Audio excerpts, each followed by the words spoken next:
عالم کو کیا ملا؟ یہ گزشتہ کر اس کے تعلق سے آپ حضرات کے سامنے بات ہوئی ہے، اور آپ صلی اللہ علیہ وسلم کا سفر ملک شام جو ہوا 12 سال کی عمر میں اس کا تذکرہ ہوا، اور 25 سال کی عمر میں 24 سال کی عمر میں جو شام کے جانب آپ نے تجارت کا سفر کیا، مائی خدیجہ رضی اللہ تعالی عنہا کے کثیر مال کو لے کر، اس کا بھی گزشتہ کل آپ حضرات نے تذکرہ سنا۔ آپ صلی اللہ علیہ وسلم اپنی قوم میں نہایت امین، نہایت سچے اور نہایت پاکیزہ تھے۔ لوگ آپ کو امین کے لقب سے یاد کیا کرتے تھے۔ امانت اور صداقت آپ کا طرح امتیاز بن گیا تھا کہ جہاں کسی نے امین اور صادق کہا، لوگوں کے کان کھڑے ہو جاتے تھے کہ اس سے مراد محمد ہیں۔ یہاں تک کہ لوگ اپنی امانتیں لا کے آپ کے پاس رکھا کرتے تھے، اور آپ کے پاس مکے والے اپنی امانتیں سونپا کرتے تھے۔ آپ کی عمر شریف بڑھتی گئی۔ آپ کو اللہ تعالیٰ نے شروع ہی سے، جیسے کہ میں نے گزشتہ بھی عرض کیا تھا، مختصراً عرض کروں کہ آپ کا شق صدر 4 مرتبہ ہوا ہے۔ آپ کے سینے کو 4 دفعہ چاک کیا گیا ہے۔ 4 سال کی عمر میں دائی حلیمہ کے یہاں، اور 10 سال کی عمر میں مکہ المکرمہ میں، اور پھر اس کے بعد 18 سال کی عمر میں، اور اس کے بعد جب آپ کو اللہ تعالیٰ نے آپ کو اللہ تعالیٰ نے معراج کے لیے بلایا، جب آپ کی عمر شریف 50 سال کی تھی، اس وقت شق صدر ہوا۔ بچپن کی جو چیزیں تھیں، بچپنا جو تھا، اس کو نکال کے، اس کو دلوں سے نکال دیا گیا۔ 4 سال کی عمر میں، 10 سال کی عمر میں جو لڑکپن کے کھیل اور تماشوں سے بچوں کو محبت ہوتی ہے، وہ نکال دیا گیا۔ 18 سال کی عمر میں جو دنیا کی محبتیں اور دنیا کی لذتیں اور خواہشات نفسانی جو انسان میں تیزی کے ساتھ سرایت کرتی ہیں، اس کو رب اکرم نے نکال دیا۔ اور 50 سال کی عمر میں اللہ تعالیٰ نے سر مبارک کو جو چاک کروایا جبرائیل امین کے ذریعے سے، اس کی وجہ علماء نے یہ لکھی ہے، محدثین نے یہ وجہ لکھی ہے کہ اللہ تعالیٰ کا دیدار، جنت اور جہنم کا دیدار، یہ کوئی معمولی بات نہیں ہے کہ جہنم کی دہکتی ہوئی آگ کو، اور وہاں کے شعلے مارتے ہوئے انگاروں کو، اور وہاں چیختے اور چلاتے ہوئے انسانوں کو، تندور کے اندر مرد و خواتین کو، اور سر کچلتے ہوئے انسان دیکھے اور اس کا دل پھٹ نہ جائے، کہ اس دل کو اس قابل بنایا گیا۔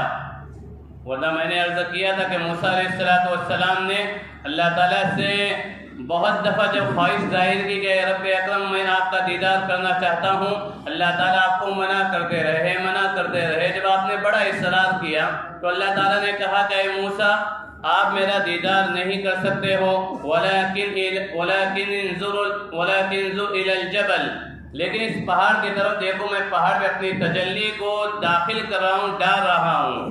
فَخَرَّ مُوسَىٰ صَعِقًا وَجَعَلَهُ دَكًّا، موسیٰ علیہ السلام دھڑام سے گر پڑے تجلی کو پہاڑ پہ دیکھنے کے بعد، اور جس پہاڑ پہ تجلی ہوئی جو پہاڑ ریزہ ہو گیا۔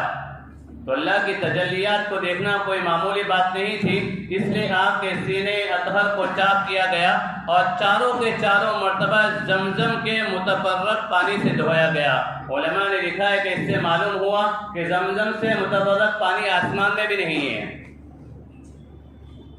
زمزم سے متبرک پانی آسمان میں بھی نہیں، اس لیے جبرائیل اور میکائیل تو آسمان سے آئے، چھری آسمان سے لائی گئی، تشت جس میں آپ کے سینے مبارک کو رکھا گیا آسمان سے لایا گیا، لیکن پانی کہاں سے لیا گیا؟ زمزم سے لیا گیا۔ اللہ کے رسول صلی اللہ علیہ وسلم جب سفر شام سے واپس لوٹے، اور مائی خدیجہ رضی اللہ تعالیٰ عنہا نے آپ کے تجارت کرنے کے اصول کو دیکھا، کہ میسرہ غلام نے بیان کیا کہ میں نے عجیب و غریب چیزیں ان کے ساتھ دیکھی ہیں، کہ جب یہ چلتے ہیں تو ایک بادل ان پہ سایہ کیا ہوا ہوتا ہے، یہ کبھی جھوٹ نہیں بولتے ہیں، بد کلامی نہیں کرتے ہیں، غصے میں بات چیت نہیں کرتے ہیں، دھوکہ نہیں دیتے ہیں،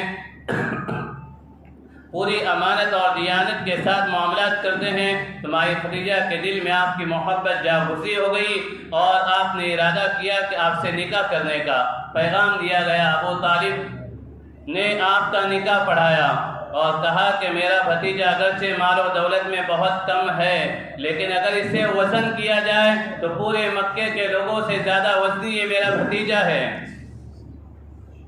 ابو طالب جو وہ تھے جو اللہ کے رسول کے محبت میں وارفتہ تھے، اللہ کے رسول کی محبت میں پیش تھے، اللہ کے رسول کے لیے ہر قسم کی قربانیاں پیش کی۔ جب اللہ کے رسول صلی اللہ علیہ وسلم کو دیکھتے تو آپ بے ساختہ آپ کی زبان سے الفاظ نکلتے کہ میرے بھتیجے کا چہرہ اللہ نے ایسا بنایا ہے کہ جس کو دیکھ کر آسمان کی بدلیاں پانی برسانے لگتی ہیں۔ آپ اشعار پڑھا کرتے تھے آپ کے چہرے انور کو دیکھ کر، لیکن آپ تمام کو پتہ ہے کہ ایمان کا دینا اور نہ دینا اللہ کے اختیار میں ہے۔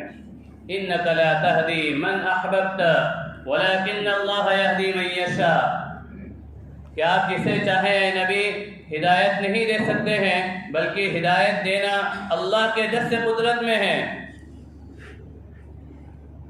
تو 25 سال کی عمر میں آپ کا نکاح اول پہلا نکاح ہوا مائی خدیجہ رضی اللہ تعالی عنہا سے، جبکہ حضرت خدیجہ رضی اللہ تعالی عنہا کی عمر شریف اس وقت 40 سال کی تھی۔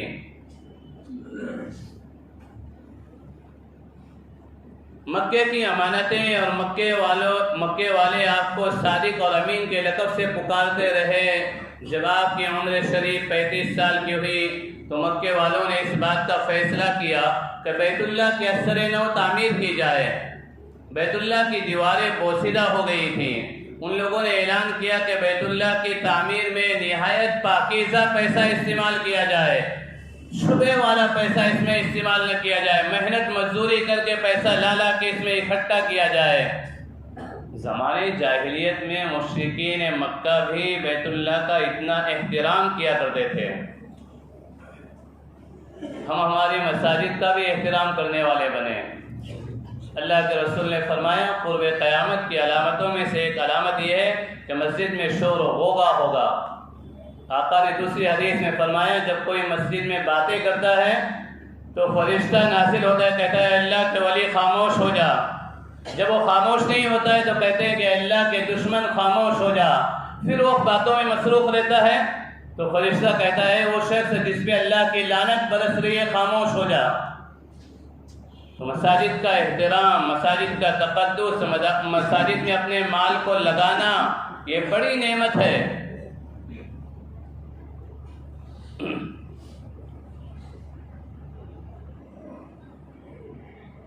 مساجد کو آباد کرنا نمازیوں کے ذریعے سے، ذکر کے ذریعے سے، احادیث کے ذریعے سے، اللہ کی اور اللہ کے رسول کی عظمت کو بیان کرتے ہوئے، یہ سب کے سب اللہ کے لیے، اللہ کے نزدیک بڑی نعمتیں ہیں۔ اللہ ان میں سے جسے بھی قبول فرما لے اور ذریعے نجات بنا دے، کسے اللہ قبول فرمائیں گے، کس عمل کو اللہ قبول فرمائیں گے، اس کا کوئی دعوے دار نہیں ہے کہ میرا یہ عمل ہے خطابت کرنا، یا میرا یہ عمل ہے سمجھانا، یا میرا یہ عمل ہے تعلیم و تعلم، یا میرا یہ عمل ہے فلاں عمل ہے۔ کوئی اپنے کسی عمل پہ یہ اس بات کا دعویٰ نہیں کر سکتا کہ اس عمل کی وجہ سے اللہ مجھے معاف کریں گے۔ ماں عائشہ صدیقہ رضی اللہ تعالیٰ عنہ فرماتی ہیں کہ ایک دفعہ آقا صلی اللہ علیہ وسلم بڑے ٹینشن میں غمگین تھے، اپنے سر کو پکڑے ہوئے تھے۔ میں نے فرمایا کہ یا رسول اللہ کیا ہوا؟ فرمایا کہ اے عائشہ آخرت کی فکر ہے۔ فرمایا کہ یا رسول اللہ آپ کو آخرت کی کیا فکر ہے؟ اگر آپ آخرت میں جنت میں داخل نہیں ہوں گے تو کون داخل ہوگا؟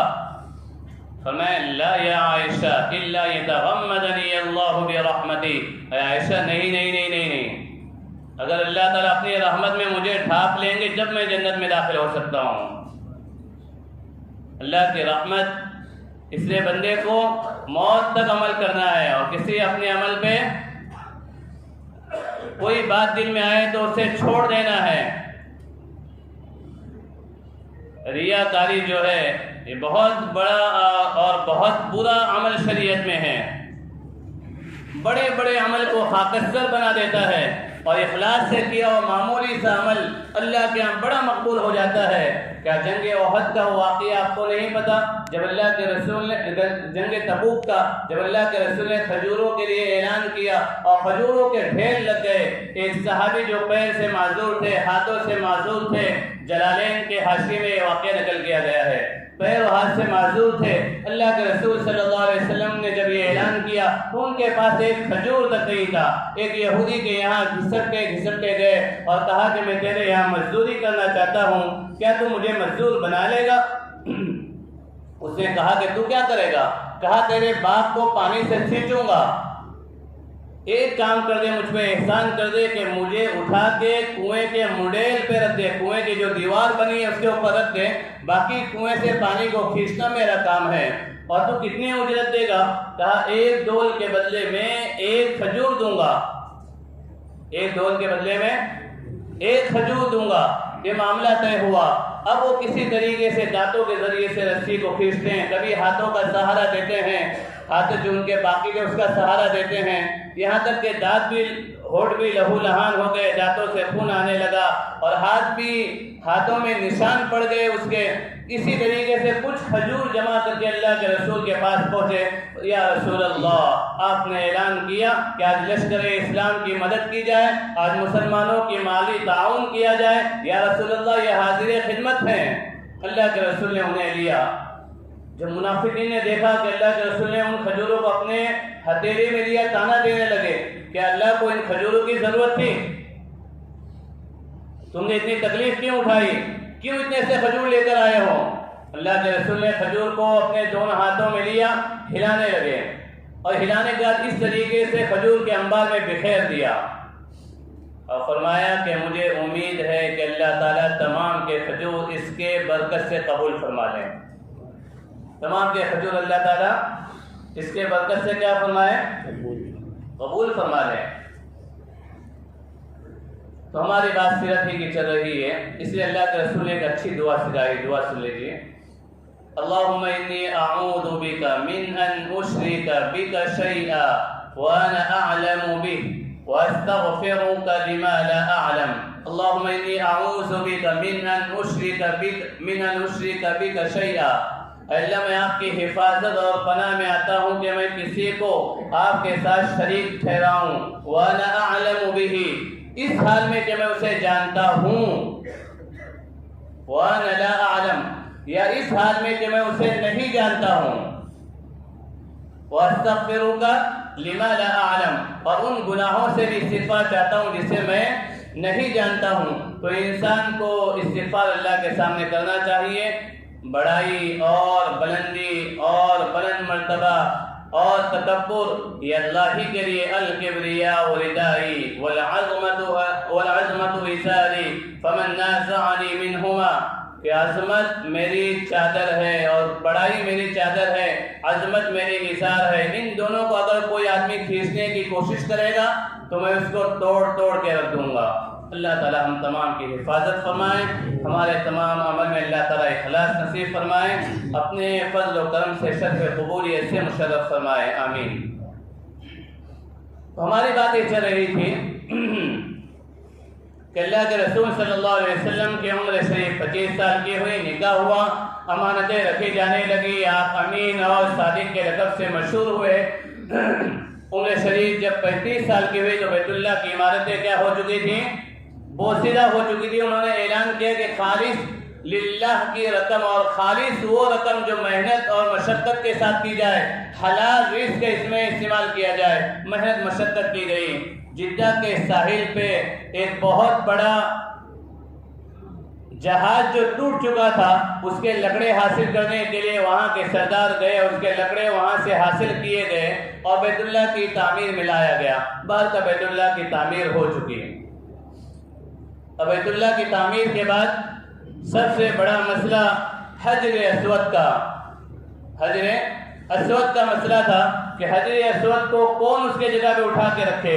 قبائل میں آپس میں اختلاف ہوا, یہاں تک کہ تلواریں نکل گئی. اور یہ وہ قوم تھی جو اونٹ کے آگے پانی پینے کی وجہ سے, میرا اونٹ اگر آپ کے اونٹ سے پہلے پانی پی لے تو تلواریں نکالتے تھے, اور تلواریں نکالنے کے لڑائیاں ہوتی تھی, باپ ختم ہوتا تھا, ختم ہونے سے پہلے وصیت بیٹے کو کرتا, اور بیٹا اپنے چھوٹے سے پوتے کو وصیت کرتا کہ اس قبیلے کے ساتھ, اس خاندان کے ساتھ میری لڑائی ہے, اگر تو حقیقت میں میرا بیٹا ہے تو اس سے لڑنا, جان دے دینا یا جان لے لینا. تو جب حجر اسود کا مسئلہ ہے, تلواریں نکل گئی, فیصلہ اس پر طے ہوا کہ آئندہ کل صبح میں جو سب سے پہلے مسجد حرام میں داخل ہوگا وہ اس کی تنصیب کرے گا, اسے اٹھا کے اپنی جگہ پہ رکھ دے گا. نظام قدرت کہ رات میں سب پہ نیند اللہ نے گہری ڈال دی, ورنہ ایسے موقع پہ کوئی رات میں سوتا ہے؟ اگر ایسا موقع ہو تو رات میں کوئی سوتا ہے؟ کتنے بڑے شرف کی بات, اور وہ اس کے لیے قربانیاں دیتے تھے. مشرکین مکہ بھی بہت سارے واقعات ہیں, لیکن مجھے یہاں سیرت ہی کے تعلق سے ایک جو سلسلہ چل رہا ہے اسی کو آگے بڑھانا ہے. اللہ کے رسول صلی اللہ علیہ وسلم سب سے پہلے تشریف لائے.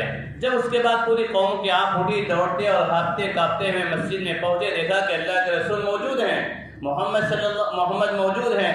فرمایا ھذا امین رضینا, یہ امانت دار ہے اور یہ بہترین فیصلہ کرنے والا ہے, ہم اس کے فیصلے پہ راضی ہیں. اللہ کے رسول صلی اللہ علیہ وسلم نے زبردست فیصلہ کیا.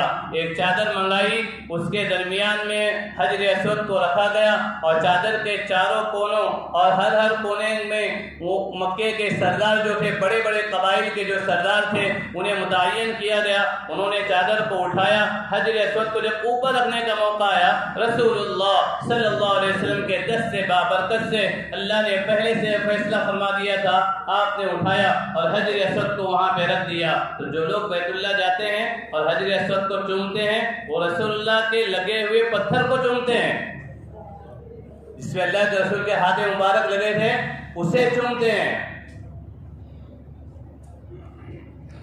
اس طریقے سے بہت بڑا جو ہنگامہ برپا ہونے والا تھا, وہ ہنگامہ برپا ہونے سے کم ہو گیا. اب 35 سال کی عمر کے بعد اللہ تعالیٰ نے آپ کے دل میں خلوت کی محبت ڈال دی, تنہائی کی محبت ڈال دی.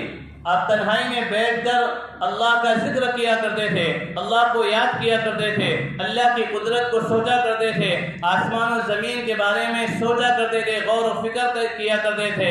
ان فی خلق السماوات والارض واختلاف اللیل والنہار لآیات لأولی الالباب. رب اکرم فرماتے ہیں ان فی خلق السماوات, آسمان و زمین کو بنانا, واختلاف اللیل والنہار, رات اور دنوں کا آنا, لآیات لأولی الالباب, عقل مندوں کے لیے بہت بڑی نشانی ہے. عقل مندوں کے لیے کیا ہے کہ کس طریقے سے اللہ رات کو نکالتے ہیں, کس طریقے سے اللہ دن کو نکالتے ہیں, اور کس طریقے سے اللہ نے آسمان و زمین کو پیدا کیا. لآیات لأولی الالباب, یہ عقل مندوں کے لیے بڑی نشانی ہے. عقل مند کون ہے؟ ہر آدمی کہے گا میں عقل مند ہوں. الذين يذكرون الله قياما وقعودا وعلى جنوبهم, جو اللہ کا ذکر کرتے ہیں کھڑے کھڑے, چلتے چلتے اللہ کا ذکر کرتے ہیں, بیٹھے بیٹھے اللہ کا ذکر کرتے ہیں. وعلى جنوبهم, پہلوؤں پہ لیٹے لیٹے اللہ کا ذکر کرتے ہیں. ويتفکرون فی خلق السماوات والارض, اللہ تعالیٰ کی مخلوقات میں غور و فکر کرتے ہیں. یہ عقل مند لوگ ہیں. ربنا, پھر کیا کہتے ہیں, ربنا ما خلقت هذا باطلا, اے اللہ آپ نے اس پورے نظام کو بیکار پیدا نہیں کیا. تو نظام قدرت میں غور و فکر کرنا بہت بڑی عبادت ہے. اللہ کے رسول صلی اللہ علیہ وسلم غور و فکر کرنے لگے. پھر اللہ کے رسول کے غور و فکر میں اضافہ ہوتا گیا. آپ شہر مکہ کو چھوڑ کر 2 دن کے لیے, 1 ہفتے کے لیے, 4 دن کے لیے, کبھی کبھی 7 دن کے لیے مکے سے 3.5 میل کے فاصلے پہ نکل جاتے تھے. ایک پہاڑی پہ چڑھ جاتے تھے جہاں نہ کسی کی آواز ہوتی, سناٹا ہوتا, اور سائیں سائیں ہوائیں چلتے رہتی. آپ وہاں جاتے جسے ہم غار ہرا کہتے ہیں. اور وہاں جا کے آپ توشہ لے جاتے، اور کبھی کبھی مائی خدیجہ رضی اللہ تعالی عنہ توشے کو لے جاتی۔ 40 سال کی عمر میں ان کا نکاح ہوا، 40 سال کی عمر میں نکاح ہوا، اور یہ بات کب کی چل رہی ہے؟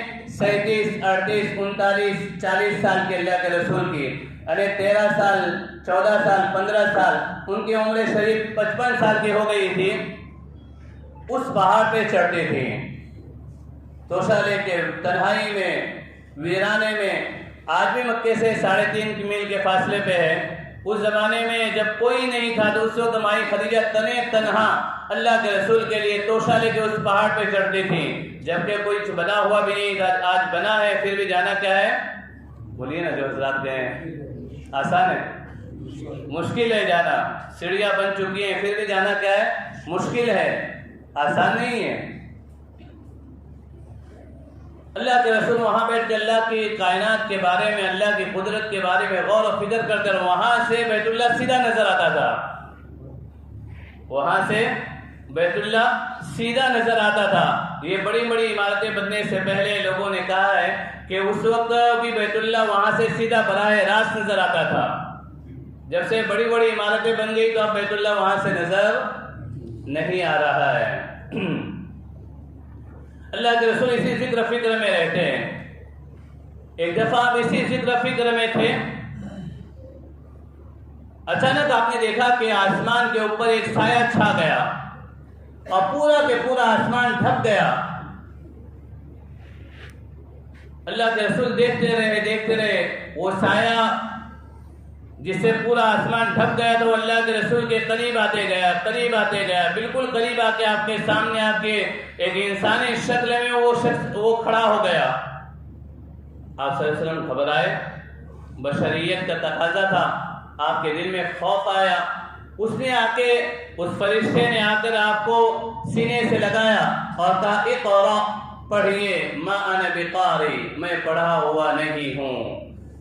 پھر سینے سے لگایا، اقرأ، پڑھیے، ما انا بقاری، میں پڑھا ہوا نہیں ہوں۔ پھر سینے سے لگایا، اور حدیث میں ہے کہ اور زور سے دبایا، اور کہا کہ اس کے بعد چھوڑنے کا کہا اقرأ بسم ربک الذی خلق، پڑھیے اس اللہ کے نام سے جس نے پوری کائنات کو پیدا کیا۔ خلق الانسان من علق، انسان کو ایک خون کے لوتھڑے سے پیدا کیا۔ اقرأ وربک الاکرم، پڑھیے رب کے نام سے، آپ کا رب بڑا اکرام کرنے والا ہے۔ الذی علم بالقلم، جس نے قلم کے ذریعے سے علم کو سکھایا۔ علم الانسان ما لم يعلم، انسان کو وہ باتیں سکھائیں جو اس کے علم میں نہیں تھی۔ یہ پہلی وحی کے الفاظ آقا دو جہاں صلی اللہ علیہ وسلم پہ نازل ہوئے۔ اللہ کے رسول نے پڑھا، اور اللہ کے رسول نے اس وقت جبرائیل امین کو اپنی اصلی شکل میں دیکھا، اور جبرائیل امین نے اس وقت اپنے 600 بازو کھول دیے تھے، جس کے ذریعے سے آسمان پورا ڈھک چکا تھا۔ جبرائیل امین کے کتنے بازو ہیں؟ 600 بازو ہیں، اور 600 بازو جب وہ کھولتے ہیں تو بڑی تیز رفتاری کے ساتھ زمین پہ اترتے ہیں، اور 4 دفعہ آپ نے 600 بازو کھول کے تیز رفتاری کے ساتھ سفر کیا ہے۔ کتنی مرتبہ؟ 4 مرتبہ۔ پہلا وہ موقع جب ابراہیم خلیل اللہ کو نار نمرود میں داخل کرنے کے لیے من جلیب پہ رکھا گیا، اور اس رسیوں کو کھینچا گیا، اور جب رسی چھوڑی جا رہی تھی اور ابراہیم علیہ السلام ایسے ہوا میں اڑ گئے تھے، اس وقت فرشتے تمام کے تمام اللہ کے سامنے رو رہے تھے۔ جبرائیل امین 7 آسمان کے اوپر اللہ کے عرش کے پاس بیٹھے ہوئے رو رہے ہیں۔ اللہ نے فرمایا کہ جبرائیل جاؤ اور آگ میں گرنے سے پہلے میرے خلیل کو پکڑ لینا اور صحیح سلامت اسے نیچے اتار دینا۔ پہلا موقع تھا کہ 600 پر کھول کے جبرائیل امین تیزی کے ساتھ آئے، سیکنڈوں میں۔ دوسرا موقع ابراہیم خلیل اللہ کے ساتھ ہی پیش آیا۔ وَاتَّبِعْ مِلَّةَ إِبْرَاهِيمَ حَنِيفًا، اے نبی ابراہیم کے مذہب کی پیروی کیجیے۔ فاتبعوا ملت ابراہیم حنیفا وما کان من المشرکین، اے امت محمدیہ ابراہیم کی پیروی کیجئے اور وہ مشرکین میں سے نہیں تھے۔ برکیف دوسرا موقع، آپ نے اپنے لخت جگر کو لٹا دیا اور لٹانے کے بعد چھری کو تیز کیا اور چھری اٹھا کے حلقوم اسماعیل کے پاس پہنچنے والی تھی اور تمام فرشتے اس وقت ہکا بکا تھے اور اللہ کے سامنے لجاجت کر رہے تھے، التجا کر رہے تھے، درخواست کر رہے تھے، اے رب اکرم زمین سہمی پڑی تھی، آسمان ساکن تھا بیچارہ، نے اس سے پیش کر دیکھا تھا حیرت کا یہ نظارہ۔ فرشتے رو رہے ہیں، جبرائیل کہاں ہے؟ اللہ کے پاس، ساتوں آسمان کے اوپر اللہ کے عرش کے پاس بیٹھے ہوئے ہیں اور چھری یہاں تک آ گئی ہے۔ فرمایا جاؤ اور حلقوم اسماعیل پہ چلنے سے پہلے اس چھری کو روک دو۔ 600 بازو کھول کے طاقت اور قوت کے ساتھ آئے۔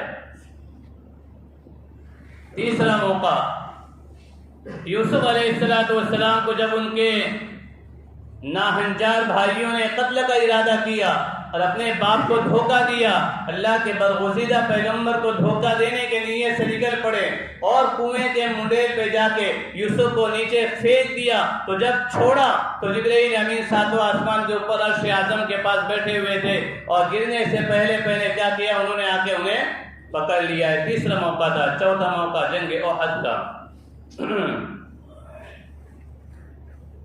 اللہ کے رسول صلی اللہ علیہ وسلم کے دندان مبارک شہید ہوئے، خون کو نکالا گیا، دندان مبارک بھی ساتھ میں نکلے، خون کا فوارہ بھی ساتھ میں نکلا۔ اللہ نے جبرائیل امین کو بھیجا ہے، جبرائیل یہ خون کا قطرہ زمین پہ گرنے سے پہلے اسے پکڑ لینا، اگر نہیں پکڑے اور خون کا قطرہ زمین پہ گر گیا تو پوری زمین والوں کو میں ہلاک کر دوں گا، پوری زمین کو ہلاک کر دوں گا، کہ میرے محبوب کا خون کا قطرہ یہ ناخلف لوگ، ناہنجار لوگ عقل و دماغ سے پیدل اور عقل و دماغ سے بالکل خالی انسان لوگ میرے نبی کو اتنا ستائیں، ان کے جسم سے خون نکالے اور خون کا وہ قطرہ زمین پہ گر جائے، یہ مجھے برداشت نہیں ہے۔ جبرائیل امین آئے اور خون کا قطرہ گرنے سے پہلے اسے پکڑ لیا۔ یہ 4 موقع ایسے گزرے ہیں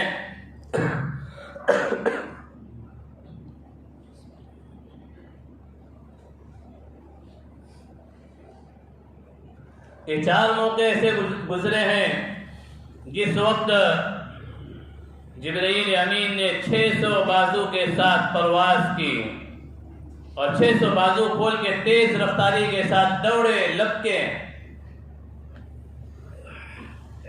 اللہ تعالیٰ اپنے جبرائیل کی تعریف کرتے ہیں، اپنے جبرائیل کی صفات کو قرآن میں بیان کرتے ہیں۔ إنه لقول رسول كريم ذي قوة عند ذي العرش مكين مطاع ثم أمين۔ اللہ تعالیٰ جبرائیل کی تعریف کرتے ہیں سورہ قویرت میں کہ جو کلام جو لایا جا رہا ہے قرآن کریم، انہ لقول رسول کریم، ایک معزز فرشتہ لے کر آتا ہے، وہ اپنے زبان سے کہتا ہے یہ کلام کو، ذی قوت، قوت والا ہے، عند ذی العرش مکین، اور عرش والے کے نزدیک اس کا ایک مقام ہے، مطاع ثم امین، اس کی بات آسمان میں سنی جاتی ہے، ثم امین، پھر وہ امانت دار بھی ہے۔ وَمَا صَاحِبُكُمْ بِمَجْنُونَ، تمہارا ساتھی بھی کوئی دیوانہ نہیں ہے۔ تو یہ 4 موقع تھے جہاں جبرائیل امین نے اپنے 600 بازو کو کھولے تھے اور نبوت کے وقت 600 بازوؤں کو پھیلایا تھا، جسے اللہ کے رسول نے دیکھا، اور وہی جب پہلی نازل ہوئی آپ غار حرا سے سہمے اور کانپتے ہوئے قدموں کے ساتھ نیچے اترے اور اپنے گھر میں گئے اور مائی خدیجہ رضی اللہ تعالیٰ عنہا سے کہنے لگے زملونی، اے خدیجہ بہت مجھے ڈر لگا ہوا ہے، لقد خشیت علی نفسی، مجھے چادر اڑا دے، مجھے ایسا لگتا ہے کہ میری جان نکل جائے گی، مجھے اپنے آپ کی جان نکل جانے کا خوف لاحق ہو گیا ہے۔ مائی خدیجہ نے کیا الفاظ کہے، بخاری شریف کے دوسرے صفحے پہ یہ روایت موجود ہے، کلا، ہرگز نہیں. یہ کلا کا لفظ جو ہے اس کے معنی ہے ہرگز ہرگز نہیں. جو بات پہلے کہی گئی اس کا جواب ہے کلا، ہرگز ہرگز نہیں. واللہ، اللہ کی قسم، ہرگز ہرگز نہیں، اللہ کی قسم. یعنی آپ جو کہہ رہے ہیں لقد خشیت والا نفسی، کہ مجھے اپنے آپ پہ ڈر محسوس ہو رہا ہے کہ میری جان نکل جائے گی، ہرگز ایسا ہونے والا نہیں ہے.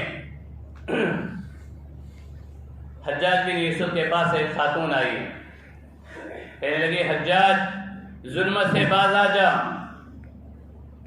مسلمانوں کو ستانا بند کر دے، اللہ کے نیک بندوں کو قید کرنا بند کر دے.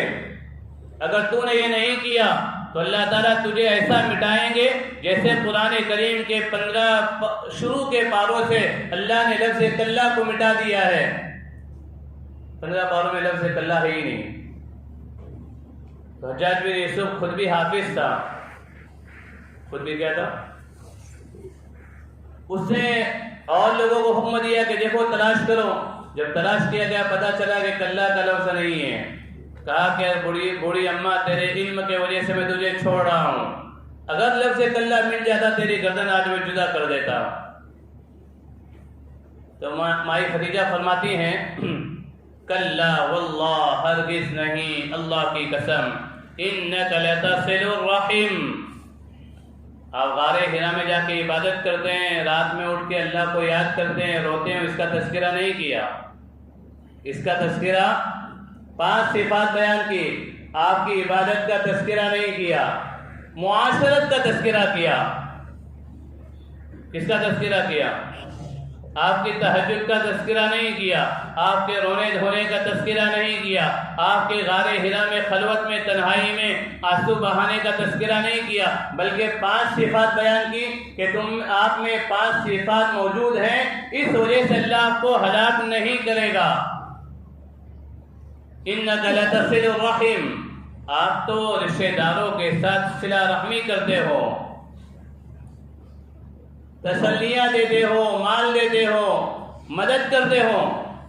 وتحمل الکل، لوگوں کے بوجھ کو اٹھا لیتے ہو، ظاہری بوجھ بھی، پیسوں کا بوجھ بھی. مقروض ہے، محلے میں، علاقے میں ایک شخص مقروض ہو گیا، لاک ڈاؤن نے اسے مجبور بنا دیا، لاچار بنا دیا. پورا محلہ مل کے، تمام ساتھی مل کے تھوڑا تھوڑا اس کا تعاون کریں، اسے پھر سے کھڑا کر دیں. یہ رسول اللہ کی اہم سنت ہے. وَتَحْمِلُ الْكَلِّ وَتَكْسِبُ الْمَعْدُومِ، جو کما نہیں سکتے ہیں، اپاہج ہیں، معذور ہیں، مجبور ہیں، مجنون ہیں، کما نہیں سکتے ہیں، آپ انہیں کما کر دیتے ہو. یہ رسول اللہ کی صفات ہیں. وَتَكْسِبُ الْمَعْدُومِ وَتُقْرِي الضَّيْفَ، آپ مہمان نواز ہو، آپ مہمانوں کے ساتھ بہترین سلوک کرتے ہو. وَتُعِينُ عَلَى نَوَائِبِ الْحَقِّ، اور حق کے لیے جب اچانک میں کوئی مصیبت آ جاتی ہے تو آپ اس کے لیے کھڑے ہو جاتے ہو. آپ اس کے لیے کیا ہوتے ہو؟ کھڑے جاتے ہو. یہ 5 صفات آپ میں ہے میرے حبیب، اللہ آپ کو ضائع نہیں کرے گا. چلیے چلیے چلیے، میرے چچیرے بھائی ورقہ بن نوفل کے پاس چلیے، انہیں انجیل کا علم ہے، تورات کا علم ہے. یہ وہ شخص تھے جو بت پرستی سے بیزار ہو کے تورات و انجیل کو پڑھتے تھے، عربی میں ٹرانسلیشن اس کا کیا کرتے تھے. ان کے پاس گئے، آپ نے کیا دیکھا؟ واقعہ بیان کیا. فرمایا اوہو، یہ تو وہی ناموس ہے جو موسیٰ علیہ السلام کے پاس آیا کرتا تھا، یہ آپ کے پاس آیا ہے. اے کاش میری عمر اس وقت تک ساتھ دے جب آپ کی قوم آپ کو اپنے شہر سے نکال دے گی، آپ کو گالیاں دیں گی، آپ کو برا بھلا کہیں گی. رسول اللہ حیران ہو رہے ہیں، مجھے گالی دیں گی؟ مجھے تو امین کہتے ہیں، مجھے صادق کہتے ہیں، میں تو ان کے کاموں میں کھڑا ہو جاتا ہوں، میں تو ان کا تعاون کرتا ہوں. ابھی تو حجر اسود کی میں نے تنصیب کی، پورے عرب میں میری شہرت ہو گئی. حجر اسود کو رکھنا پورے عرب میں شہرت ہو گئی. کس نے رکھا؟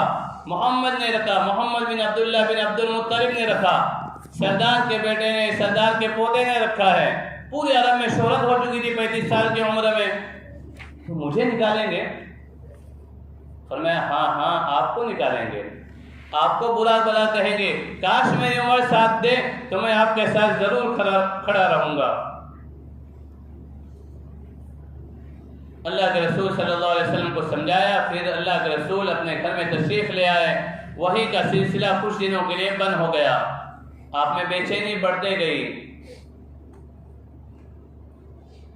دو عالم سے جدا کر دیتی ہے، عجیب چیز ہے لذت آشنائی، دو عالم سے جدا کر دیتی ہے، عجیب چیز ہے لذت آشنائی، کہ قرآن کو سمجھ کے پڑھنا اور قرآن میں تدبر و تفکر کے ساتھ پڑھنا، جس آدمی کو مل جائے، نماز کی لذت جسے مل جائے، تہجد کا مزہ جسے مل جائے، تو دو عالم سے اسے کوئی پرواہ نہیں رہتی، دو عالم اس سے خفا ہو پھر بھی اور دو عالم اس سے خوش ہو پھر بھی۔ اللہ کے رسول بے چین ہو گئے، جبرائیل امین کا آنا بند ہو گیا، آپ کی بے چینی میں اضافہ ہوتے گیا۔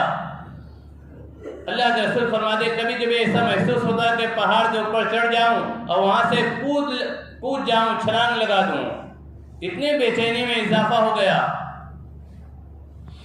اب اس کے بعد پھر جبرائیل امین نے آنا شروع کیا، اور آنے کے بعد جبرائیل امین نے وَأَنذِرْ عَشِيرَتَكَ الْأَقْرَبِينَ آیت لے کر آئے کہ اپنے رشتہ داروں کو عزیز و اقارب کو ڈرائیے۔ اللہ کے رسول صفا پہاڑی پہ چڑھ گئے، یا صباحا اعلان کیا۔ یہ اعلان اس وقت کیا جاتا تھا جب دشمن کے آنے کا یقینی خطرہ ہوتا، جب دشمن کے آنے کا یقینی خطرہ ہوتا، یہ اعلان کیا گیا۔ سب آپ کے اعزاء و اقارب جو اطراف میں تھے جمع ہو گئے، اور جمع ہونے کے بعد پوچھا کیا بات ہے؟ فرمایا کہ دیکھو میں پہاڑ پہ ہوں اور میں دیکھ رہا ہوں کہ پیچھے میرا ایک لشکر ہے جو تم پر عنقریب حملہ کرنے والا ہے، کیا تم میری اس بات کی تصدیق کرو گے؟ فرمایا نعم، ہم آپ کی تصدیق کریں گے، ما جربنا علیک کذبا، کبھی ہم نے آپ کو جھوٹ بولتے ہوئے دیکھا نہیں ہے، تو ہم آپ کی تصدیق کیوں کریں گے؟ تصدیق کریں گے۔ فرمایا کہ یا ایھا الناس، اے لوگو، قولوا، کہو، لا الہ الا اللہ تفلحو، لا الہ الا اللہ کہہ لو کامیاب ہو جاؤں گے۔ اب وہ 360 بتوں کو پوجنے والے جو بیت اللہ میں رکھے ہوئے تھے، گھروں میں الگ سے رکھے ہوئے تھے، آج بھی دیکھتے ہیں نا، گھروں میں الگ الگ ہوتے ہیں، بت خانے میں الگ ہوتے ہیں، اسے برداشت نہیں کر پائے۔ آپ کا لعین سگا چچا اٹھا جس کے قسمت میں اللہ نے لعنت لکھ رکھی تھی، ذلت کا توغ ہمیشہ ہمیشہ کے لیے ڈالنے کا اللہ نے فیصلہ کر لیا تھا۔ تبت لک یا محمد لہذا جمعتنا، اے محمد تیرے ہاتھ ٹوٹ جائیں، کیا تو نے ہمیں اسی لیے جمع کیا؟ ابو لہب، اور ایک مٹھی مٹی اٹھائی، اللہ کے رسول اونچائی پہ مٹی اس طریقے سے پھینک دیا، یہ نہایت تذلیل کی علامت تھی عرب میں، جب کوئی مٹی اٹھا کر کسی طرف پھینکے تو اس کی نہایت تذلیل، ذلت کرنے کے لیے، اسے ذلیل کرنے کے لیے عمل کیا جاتا تھا۔ اسے ایک مٹی اٹھائی اور اللہ کے رسول کی طرف پھینک دی، اللہ جلال میں آ گئے، تبت یدا، ابو لہب کے دونوں ہاتھ ٹوٹ جائیں، اور وہ ٹوٹ گئے، وہ ہلاک ہو گیا، ٹوٹ جائیں اور ٹوٹ گئے۔ ایک مستقبل کا لفظ ہے کہ آئندہ ایسا ہوگا، اللہ فوراً کہتے وَتَب، ہو گیا، ہو دونوں ہاتھ ٹوٹ گئے۔ اللہ نے اس شخص کو جس نے رسول اللہ کو بڑی تکلیفیں دی، جب اللہ کے رسول بازار عکاظ اور ذی المجاز میں جایا کرتے تھے اور یہ اعلان کرتے تھے، یا ایھا الناس قولوا لا الہ الا اللہ تفلحوا، یہ عربی جوگا پہنے ہوئے بڑا حسین و جمیل تھا، ابو لہب۔ ابو لہب کے معنی شولوں کا باپ، شولہ جو ہوتا ہے، انگارہ جو ہوتا ہے، شولے کا باپ، اسے اس وجہ سے کہا جاتا تھا کہ اس کا چہرہ نہایت سفید اور لال تھا، وہ چمکتا تھا شولوں کی طرح، اس لیے اس کا نام پڑ گیا ابو لہب۔ ایک صحابی فرماتے ہیں کہ میں بازار ذی المجاز میں تھا، میں نے دیکھا کہ ایک شخص آگے کہتے ہوئے جا رہا ہے، اس کے پیچھے ایک لمبا آدمی ہے جو عربی چوگا پہنے ہوئے ہے، اور وہ کہتا ہے کہ لوگوں اس کی بات نہ مانو، یہ تو مجنون ہو چکا ہے، پاگل ہو چکا ہے، اس کی کسی بات پہ عمل نہ کرو، یہ مجنونانہ بات کرتا ہے۔ میں نے لوگوں سے پوچھا یہ کون ہے اور یہ کہنے والا کون ہے؟ لوگوں نے کہا یہ بھتیجا ہے، یہ چچا ہے، یہ آپ کے بازار میں پیچھے پیچھے گھومتا۔ اس کی بیوی ام جمیل جنگلوں میں جا کے کانٹے لایا کرتی اور کانٹے اللہ کے رسول کے راستے میں بچھایا کرتی تھی۔ تبت یدا ابی لہب وتب ما غنی عنہ مالہ وما کسب، کوئی کام نہیں آئے گا، مالہ اس کا مال، وما کسب اور جو اس نے کمایا، عزت، شہرت، دولت، جو کمایا وہ کچھ بھی کام آنے والی نہیں ہے۔ سیصلی، ان قریب داخل ہونے والا ہے، ان قریب، یصلی جلنے والا ہے، نارن آگ میں، ذات لہب، وہ آگ بھی کیسے ہوئی؟ ابو لہب ہے نا، تو اللہ نے کیا فرمایا؟ ذات لہب، شعلوں والی آگ میں ان قریب داخل ہونے والا ہے۔ وامرأتہ، اور اس کی بیوی ام جمیل بھی، حمالۃ الحطب، جو جنگل میں جا کے لکڑیاں لاتی ہے، کانٹے دار لکڑیاں لاتی ہے، جھاڑیاں لاتی ہے اور کانٹوں سے بھری ہوئی کاٹ کاٹ کے لاتی ہے۔ سردار کی بیوی ہونے کے باوجود، مکے کی شریف عورت ہونے کے باوجود، اللہ کے رسول کی دشمنی میں جنگل میں جا کے کانٹے کاٹ کے لایا کرتی تھی اور رسول اللہ کے راستے میں بچھایا کرتی تھی۔ حد ہو گئی دشمنی کی۔ اللہ نے فرمایا وَامْرَأَتُهُ، اور اس کی بیوی، حمالۃ الحطب فی جیدہا، اس کے گلے میں پڑنے والی ہے، حبل من مسد، بلدی ہوئی رسی، جن رسی سے باندھ کے لاتی ہے وہ اس کے گلے میں پڑنے والی ہے۔ علماء نے اس کی دو تفسیر کی، ایک تفسیر تو ایک ہی کہ ایک دفعہ بہت بڑا گٹھر اٹھا کے لائی کانٹوں کا اور اسے ان رسی سے باندھ کے رکھی تھی، وہ رسی وہاں سے ہٹی اور اس کے گلے میں آ کے پھنس گئی اور پورا گٹھر پیچھے چلا گیا اور اس سے پھانسی لگ گئی۔ ایک دوسری تفسیر یہ کی گئی کہ جہنم میں اللہ تعالیٰ اسے رسی سے اس کے گلے کو بار بار باندھیں گے اور گھسیٹیں گے، پھر باندھیں گے، پھر گھسیٹیں گے، اللہ اسے سزا دیں گے۔ فی جیدہا، اس کے گلے میں رہے گا، حبل من مسد، بلدی ہوئی رسیاں۔ جب یہ آیات نازل ہوئی دونوں جلال میں آ گئے، اوہو یہ محمد ہماری تذلیل کر رہا ہے۔ ام جمیل، اللہ کے رسول بیت اللہ میں نماز پڑھ رہے ہیں، ام جمیل ایک بڑا بھاری پتھر لے کر آئی، ابو بکر صدیق رسول اللہ کے ساتھ ہیں، فرمایا یا رسول اللہ یہ ام جمیل پیچھے سے آ رہی ہے، اس کی نیت بری معلوم ہو رہی ہے، اس کے ہاتھ میں پتھر ہے، یہ آپ کے سر کے کچلنے کی نیت سے آ رہی ہے، یا رسول اللہ کیا کیا جائے؟ فرمایا کوئی فکر نہ کیجیے، میرا اللہ میری حفاظت کرے گا۔ وہ آئی اور ابو بکر صدیق سے پوچھنے لگی محمد کہاں ہے؟ بولے کہاں ہے؟ یہاں نہیں ہے۔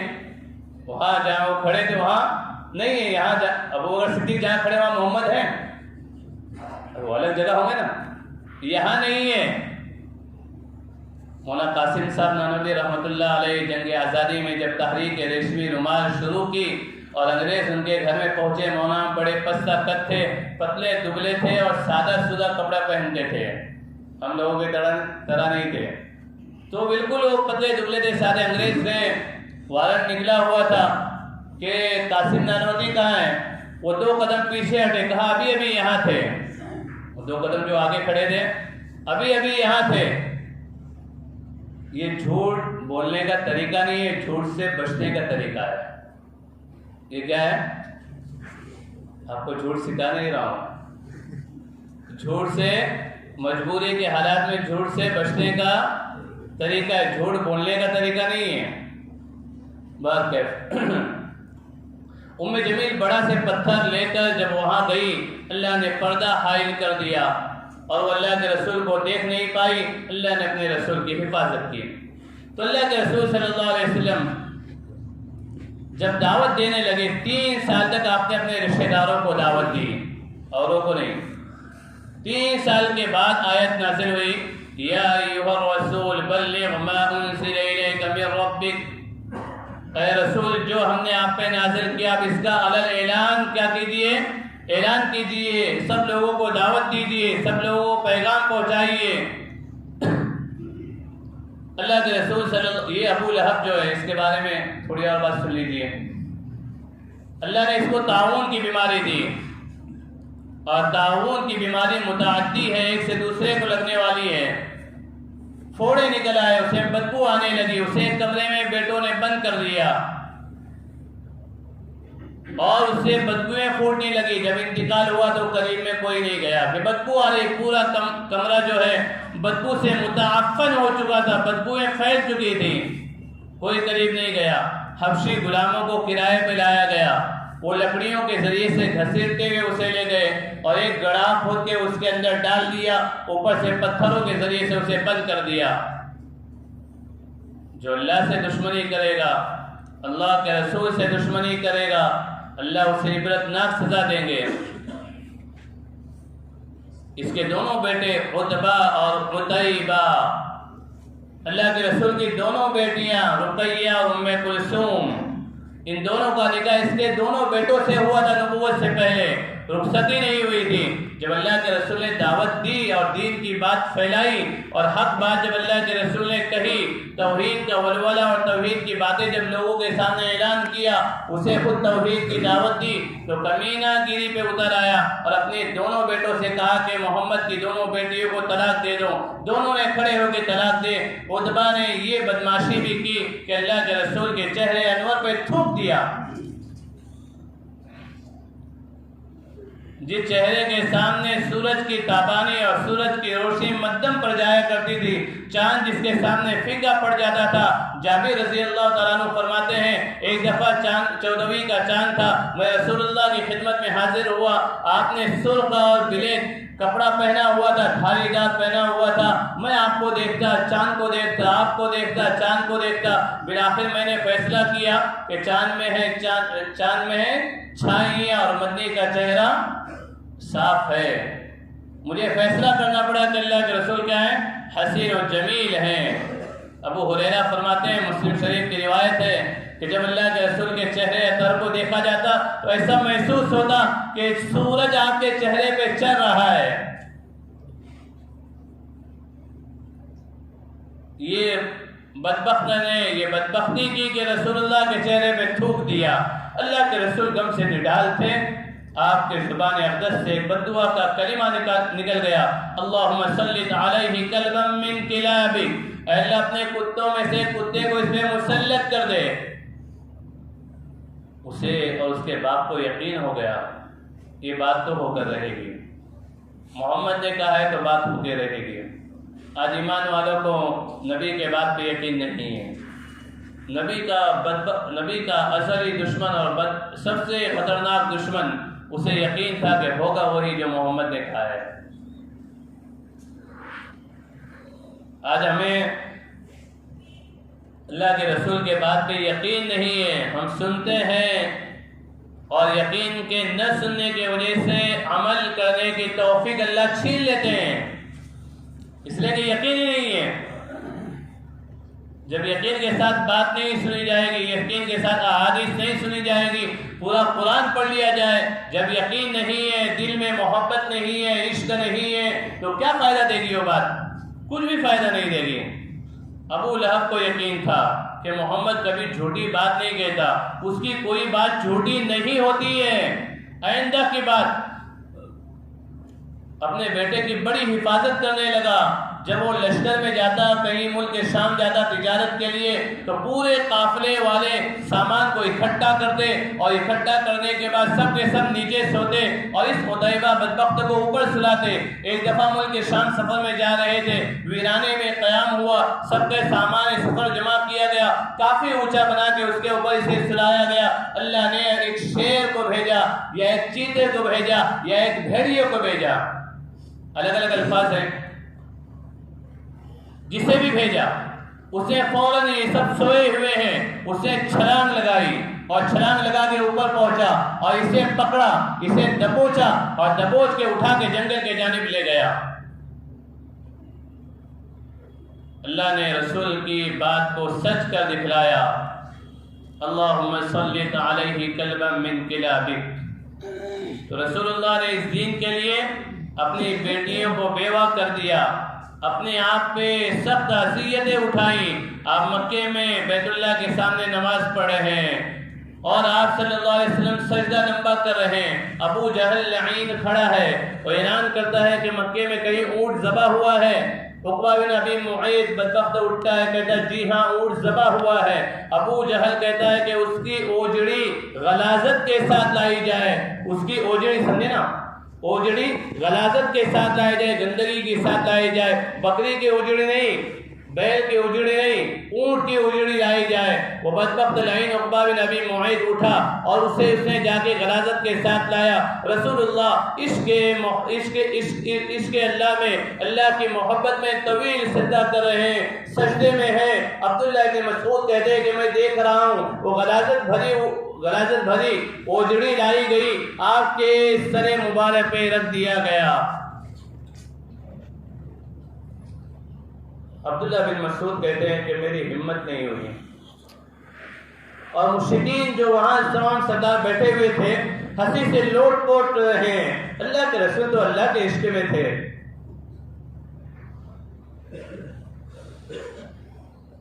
آپ کی ننھی سی بچی فاطمہ رضی اللہ تعالیٰ عنہ کو معلوم ہوا. آپ اندازہ کیجئے کتنے وقت تک اوجڑی آپ کے سر مبارک میں تھی. آپ کی بیٹی کو معلوم پڑا، وہ دوڑتے ہوئے آئیں اور اسے گھسیٹا اور گھسیٹنے کے بعد انہیں برا بھلا کہا اور اللہ کے رسول کو اپنے ساتھ لے گئیں اور اللہ کے رسول کے چہرے انور کو صاف کر رہی ہیں. اے میرے ابا یہ کب تک ہوتے رہے گا؟ فرمایا کہ میرے لختے جگر جب تک کہ دین پورے دنیا میں پھیل نہ جائے. کب تک ہو گئے؟ یا میں اس میں تکالیف جھیلتے مر نہ جاؤں، یہ اس وقت ہوتے رہے گا. اور پھر اپنی بیٹی کو تسلی دی، اے میری لختے جگر، اے فاطمہ، تیرے باپ کا دین دنیا کے ہر کچے پکے مکان میں داخل ہوگا، بعز عزیز اور ذل ذلیل. عزت والوں کے عزت کے ساتھ اور ذلیل لوگوں کی ذلالت کے ساتھ. جو قبول کرے وہ عزت والا، جو اسے قبول نہ کرے وہ ذلیل ہے. سب کے گھر میں یہ میرا دین داخل ہوگا. اللہ کے رسول کو ایسا یقین ہے. یہاں تو کوئی بات سن نہیں رہا ہے، آپ کے چہرے پہ مارا جا رہا ہے، آپ کے سر پہ اوجڑی رکھ دی جاتی ہے، آپ کو مجنون کہا جاتا ہے، ساحر کہا جاتا ہے، آپ کو برا بھلا کہا جاتا ہے، گالیاں دی جاتی ہیں، پھپکیاں کسی جاتی ہیں. مکے کے عقبہ صاحب کے پیچھے آپ کو گالیاں دیتے ہوئے گزرتے ہیں، کانٹے بچھائے جا رہے ہیں. اور یقین اللہ کے ذات پہ کتنا کہ میرا دین جو ہے پورے عالم میں پھیلے گا. یہ یقین اللہ کے ذات سے، نبی کا یقین اللہ کے ذات سے کتنا اونچا ہوتا ہے کہ دین کہاں ہے، کوئی سن نہیں رہا ہے، پورے عالم میں پھیلے گا. عزت والوں کے عزت کے ساتھ داخل ہوگا اور ذلیل لوگوں کے ذلالت کے ساتھ داخل ہوگا. لیکن میرا نام ہر ایک کے گھر میں جائے گا، ہر ایک کے کان میں جائے گا. جا رہا ہے کہ نہیں؟ 24 گھنٹے کا ہر سیکنڈ اللہ اکبر کی صدائیں بلند ہو رہی ہیں. 24 گھنٹے کے ہر سیکنڈ میں اللہ اکبر کی صدائیں بلند ہو رہی ہیں. تکبیر میں، کلمے میں، نمازوں میں، اذان میں ملا ہے نام محمد، نام الہی سے ملا نام محمد. بغیر محمد کے نام کے نہ اذان مکمل ہو سکتی ہے، نہ تکبیر مکمل ہوگی، نہ تمہاری نماز مکمل ہوگی جب تک نماز میں یہ نہ کہو اشہد ان لا الہ الا اللہ واشہد ان محمدا عبدہ ورسولہ. واجبات میں سے نماز ہی نہیں ہوگی. اللہ نے ایسا بلند مقام دیا. وہ ختم الرسل مولائے کل، وہ دانائے سبل ختم الرسل مولائے کل، وہ دانائے کل ختم الرسل مولائے کل. غبار راہ کو بخشا فروغ وادی سینا، نگاہ عشق و مستی میں وہی اول وہی آخر. نگاہ عشق و مستی میں وہی اول وہی آخر، وہی یاسی وہی قرآن وہی فرقہ وہی طہ. اقبال علیہ رحمہ فرماتے ہیں اللہ کے رسول صلی اللہ علیہ وسلم نے اس دین کے لیے بڑی مشقتیں اٹھائی، بڑی تکالیف اٹھائی اور بڑی مصائب سے آپ نے دوچار ہوئے، اور صرف آپ ہی دوچار نہیں ہوئے، آپ کو ماننے والے جنہوں نے ایمان پہلے قبول کیا، مردوں میں سب سے پہلے ابو بکر صدیق، عورتوں میں سب سے پہلے حضرت خدیجہ، بچوں میں علی مرتضی، غلاموں میں حضرت زید رضی اللہ تعالیٰ عنہ، ان لوگوں نے پہلے ایمان قبول کیا۔ عبد الرحمن بن عوف ہیں اور دیگر صحابہ اکرام جن کے 15-20 نام آتے، جنہوں نے اولین اسلام قبول کیا، انہیں بھی اذیتیں دی گئی، مالدار تھے پھر بھی انہیں اذیتیں دی گئی۔ عثمان غنی کو ان کے چچا رسیوں میں جکڑ دیتے اور چٹائیوں کے ذریعے سے باندھ دیتے اور پورے کمرے میں دھواں کرتے تاکہ ان کا دم اور سانس کا گھٹ جائے۔ ابو فقیہہ انہیں بھی اسی طریقے سے کیا جاتا، تو مالداروں کو بھی تکلیف دی گئی اور غریبوں کا تو کوئی سہارا ہی نہیں تھا، انہیں بے انتہا تکالیف دی گئی۔ بلال حبشی کے واقعات ہمارے سامنے آتے رہتے ہیں، ہمارے سامنے خباب بن ارد کے واقعے آتے ہیں۔ عمر فاروق رضی اللہ تعالیٰ عنہ نے اپنے زمانے خلافت میں کہا، اے خباب وہ پیٹھ دکھاؤ جس پہ تمہیں ظلم و ستم کیا جاتا تھا اور تمہارے اوپر ظلم کی انتہا کی جاتی تھی۔ خباب بن ارد نے اپنے قمیص کو نکالا، عمر فاروق کے آنکھوں سے آنسو جاری اور ساری ہو گئے، پوری کے پوری پیٹھ سفید دھبوں سے بھری ہوئی ہے۔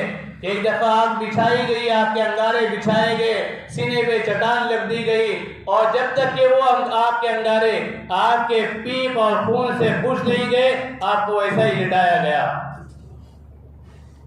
بلال حبشی کو مکے کے گلیوں میں گھسیٹا جاتا۔ جو مہتر ہوتے ہیں نا بھنگی، جب کسی کتے کا انتقال ہوتا ہے تو اس کے پیر باندھ کے اسے گھسیٹ کے لے جاتے ہیں۔ یہ مکے کے مہتروں نے مسلمانوں کے ساتھ، اللہ کے نام لیواؤں کے ساتھ اس سے برا سلوک کیا کہ ان کے گلے میں فاسق، ان کے گلے میں پھندا ڈال کے مکے کے گلیوں میں گھمایا گیا۔ حضرت سمیہ رضی اللہ تعالیٰ عنہ، ان کے شوہر اور ان کے بیٹے یاسر اور عمار، ان پہ طرح طرح کی اذیتیں دی جاتی۔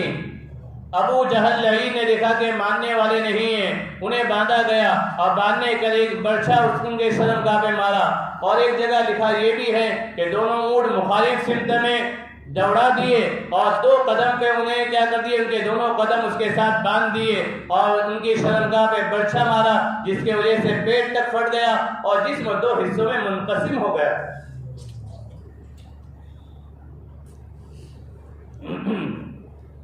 ہنس کے کہتے کہ بیوی سمیہ میں نہ چھوڑوں گی دامن نبی کا، بے حیا چاہے جتنی سزا دے۔ تو ایمان کے لیے، اسلام کے لیے صحابہ نے عجیب تکالیف اٹھائی۔ خباب بن ارد اور صہیب رومی، یہ غلام تھے، انہیں بھی طرح طرح کی تکلیفیں دی جاتی۔ سلمان فارسی، ابو ذر غفاری، شیخ نے فضائل میں تفصیل کے ساتھ واقعات بیان کیے ہیں، الحمدللہ ہم تمام کے سامنے ہیں۔ کیسی کیسی اذیتیں اٹھائی گئی اور کیسی کیسی تکالیف دی گئی، جسے سن کے رونگٹے کھڑے ہو جاتے ہیں، اور اس بات پہ ہمیں یقین آ جاتا ہے کہ اسلام آسانی سے نہیں پھیلتا ہے، اسلام آسانی سے نہیں پھیلتا ہے۔ بدا الاسلام غریبا وسيعود كما بدا فطوبى للغرباء، اسلام اجنبیت سے پھیلا ہے اور قیامت سے پہلے پھر اسلام اجنبی بن جائے گا۔ اس کے ماننے والوں پہ اذیتیں دی جائیں گی، تکالیف دی جائیں گی، ان کے خلاف اسکیمیں بنائی جائیں گی۔ کیا اسکیمیں بنائی جائیں گی؟ جو رسول اللہ کے خلاف بنائی گئی۔ وَإِذْ يَمْكُرُ بِكَ الَّذِينَ كَفَرُوا لِيُثْبِتُوكَ أَوْ يَقْتُلُوكَ أَوْ يُخْرِجُوكَ وَيَمْكُرُونَ وَيَمْكُرُ اللَّهُ وَاللَّهُ خَيْرُ الْمَاكِرِينَ۔ سورہ انفال پارہ نمبر 9 میں اللہ تعالیٰ فرماتے ہیں، اے نبی جی اس وقت کو یاد کرو، وَإِذْ يَمْكُرُ بِكَ الَّذِينَ كَفَرُوا لِيُثْبِتُوكَ، کہ جب لوگ آپ کے بارے میں مشورہ کرے کہ انہیں قید کر دیا جائے، وَإِذْ يَمْكُرُ بِكَ الَّذِينَ كَفَرُوا لِيُثْبِتُوكَ أَوْ يُخْرِجُوكَ، یا آپ کو شہر بدر کر دیا جائے، أَوْ لِيَقْتُلُوكَ، یا آپ کو قتل کر دیا جائے۔ وَيَمْكُرُونَ وَيَمْكُرُ اللَّهُ، انہوں نے مکر کیا، تدبیریں کی، اور اللہ نے بھی تدبیر کی، اور اللہ بہترین تدبیر کرنے والے ہیں۔ اور یہ طریقہ کہ نبیوں کے ساتھ، نبیوں کے ماننے والوں کے ساتھ ہمیشہ سے چلا ہے اور چلتے آ رہا ہے اور چلتے رہے گا۔ یہ باد مخالف سے نہ ڈر اے عقاب، باد مخالف سے نہ ڈر اے عقاب، یہ تو چلتی ہیں تجھے اونچا اڑانے کے لیے، یہ تو ایمان بنانے کے لیے چل رہی ہیں۔ حالات اب تک جو پڑھ رہے تھے سن رہے تھے تو آئیں گے۔ بدا الاسلام غریبا وسيعود كما بدا فطوبى للغرباء، بشارت ہو ان لوگوں کے لیے جو اجنبیت میں رہنے والے ہیں، مسکینیت میں رہنے والے ہیں، محکومیت میں رہنے والے ہیں، رعیت میں رہنے والے ہیں، ظلم و ستم کے ساتھ رہنے والے، ان کے لیے بشارت ہے۔ جیسے ان میرے صحابہ کے لیے بشارت ہے، ایک زمانہ آئے گا جو برداشت کرے گا ان کے لیے بشارت ہے۔ جو مصریت آمیزی کا چادر اوڑھ کے غلامی اختیار کرے گا اس کے لیے تو لعنت ہے۔ وقال الذين كفروا لرسلهم لنخرجنكم من أرضنا أو لتعودن في ملتنا فأوحى إليهم ربهم لنهلكن الظالمين ولنسكننكم الأرض من بعدهم ذلك لمن خاف مقامي وخاف وعيد۔ اللہ تعالیٰ قرآن کریم میں پارہ نمبر 13 میں ارشاد فرماتے ہیں وقال الذين كفروا، اور ان لوگوں نے جنہوں نے کفر کیا اپنے اپنے رسولوں سے کہا لنخرجنکم من ارضنا، نکل جاؤ ہمارے زمین سے، او لتعودن فی ملتنا، اللہ کے نبیوں کو دعوت دے رہے ہیں یہ ہماری ملت میں واپس آ جاؤ، ہمارے دین میں واپس آ جاؤ۔ فَأَوْحَى إِلَيْهِمْ رَبُّهُمْ، ان کے رب نے وحی نازل کی لَنُهْلِكَنَّ الظَّالِمِينَ، یہ سب ظالمین کو ہم ہلاک کرنے والے ہیں۔ تسلی ہے ایمان والوں کے لیے، اسلام کو ماننے والوں کے لیے، ایمانیات پہ چلنے والوں کے لیے، اسلام پہ چلنے والوں کے لیے، ظلم و ستم برداشت کرنے والوں کے لیے۔ فَأَوْحَى إِلَيْهِمْ رَبُّهُمْ لَنُهْلِكَنَّ الظَّالِمِينَ وَلَنُسْكِنَنَّكُمُ الْأَرْضَ مِن بَعْدِهِمْ، ان کے بعد زمین کا مالک ہم تمہیں بنائیں گے۔ اللہ کے رسول کو اللہ تعالیٰ نے بنایا، فتح مکہ ہوا، واقعہ انشاءاللہ آپ کے سامنے اور آئیں گے۔ تو میں یہ بات عرض کر رہا تھا کہ مکے میں آپ پہ ظلم و ستم کیا گیا اور تکالیف آپ کو دی گئی، آپ کے ماننے والوں کو تکالیف دی گئی، جو بھی ایمان لاتا اسے طرح طرح کی تکالیف دی جاتی، لیکن آپ نے سب کے سب برداشت کیا، لیکن اللہ تعالیٰ کے دیے ہوئے دین کو مٹا ہوا دیکھنا برداشت نہیں کیا۔ اللہ کے رسول کی کیا شان، اللہ کے رسول کی کیا عظمت، اللہ کے رسول کی کیا بلندی، اللہ کے رسول کی عظمتوں کو تو اللہ نے خود بیان کیا۔ وَالضُّحَى وَاللَّيْلِ إِذَا سَجَى مَا وَدَّعَكَ رَبُّكَ وَمَا قَلَى وَلَلْآخِرَةُ خَيْرٌ لَكَ مِنَ الْأُولَى وَلَسَوْفَ يُعْطِيكَ رَبُّكَ فَتَرْضَى أَلَمْ يَجِدْكَ يَتِيمًا فَآوَى۔ روشن چہرے کی قسم اور کالی زلفوں کی قسم، آپ کے رب نے آپ کو چھوڑا نہیں ہے، آپ کا رب آپ سے بے پرواہ نہیں ہوا ہے، آخرت آپ کے لیے دنیا سے بہت بہتر ہے۔ عنقریب اللہ تعالیٰ آپ کو ایسا دے گا کہ جس سے دیکھ کر آپ راضی اور خوش ہو جائیں گے۔ وَلَسَوْفَ يُعْطِيكَ رَبُّكَ فَتَرْضَى أَلَمْ يَجِدْكَ يَتِيمًا فَآوَى، اے نبی ہم نے آپ کو یتیم پایا تھا، ہم نے آپ کو ٹھکانہ دیا، ہم نے آپ کی پرورش کی، آپ کے والد محترم کا انتقال جب آپ شکم مادر میں ہیں، والدہ کا انتقال 6 سال کی عمر میں، دادا کا انتقال 8 سال کی عمر میں، اور پھر سن 10 ہجری میں نبوت کے 10ویں سال کیا ہوا، آپ پہ اذیتیں بڑھتی گئیں، تکالیف بڑھتی گئیں، اور مکے والے ظلم و ستم کرتے رہے، آپ مکے والوں سے بالکل نا امید ہو گئے، اور آپ کے دونوں سہارے، ظاہری سہارے، ظاہر دنیا میں ظاہری سہارے چھوٹ گئے، تو آپ بہت دل برداشتہ ہوئے۔ سہارے کون تھے؟ ظاہری سہارے ابو طالب، حضرت خدیجہ رضی اللہ تعالی عنہا، جنہوں نے مال ہر وقت دیا، ابو طالب نے ہر قیمت پہ آپ سے راضی رہے اور ابو طالب ہر جگہ آپ کے لیے کھڑے رہے۔ ایک موقع ہوا اپنے بھتیجے کو بلایا، اے محمد مجھ پہ اتنا بوجھ نہ ڈال کہ مکے والے 3 دفعہ میرے پاس آئے، اب تو دھمکی دے کر گئے کہ تم سے لڑیں گے یہاں تک کہ تمہارا خاندان ختم ہو جائے یا ہم ختم ہو جائیں، یہ دھمکی دے کر گئے۔ اے محمد اتنا بوجھ نہ ڈال جسے میں نہ اٹھا سکوں، برداشت نہ کر سکوں، تو اپنی جان کی فکر کر اور میری جان کی فکر کر۔ یہ کہتے ہوئے ان کے آنکھوں سے آنسو جاری ہو گئے، رسول اللہ کے آنکھوں سے آنسو جاری ہو گئے۔ فرمایا کہ اے میرے چچا، اے میرے محترم چچا، میں اپنی دعوت سے باز آنے والا نہیں ہوں، یہاں تک کہ اللہ تعالیٰ اس دین کو پورے عالم میں پھیلا دے۔ اگر یہ مکے والے میرے داہنے ہاتھ میں سورج کو اور بائیں ہاتھ میں چاند کو لا کر دے دیں اور یہ چاہیں کہ میں یہ بند کر دوں تو یہ ناممکن، ایسا ہو نہیں سکتا۔ آفر بھی دیا تھا انہوں نے، ولید نے آیا اللہ کے رسول کے پاس، اے محمد کیا مقصد ہے آپ کی دعوت کا؟ ہمارے معبودوں کو برا بھلا کیوں کہتے ہو؟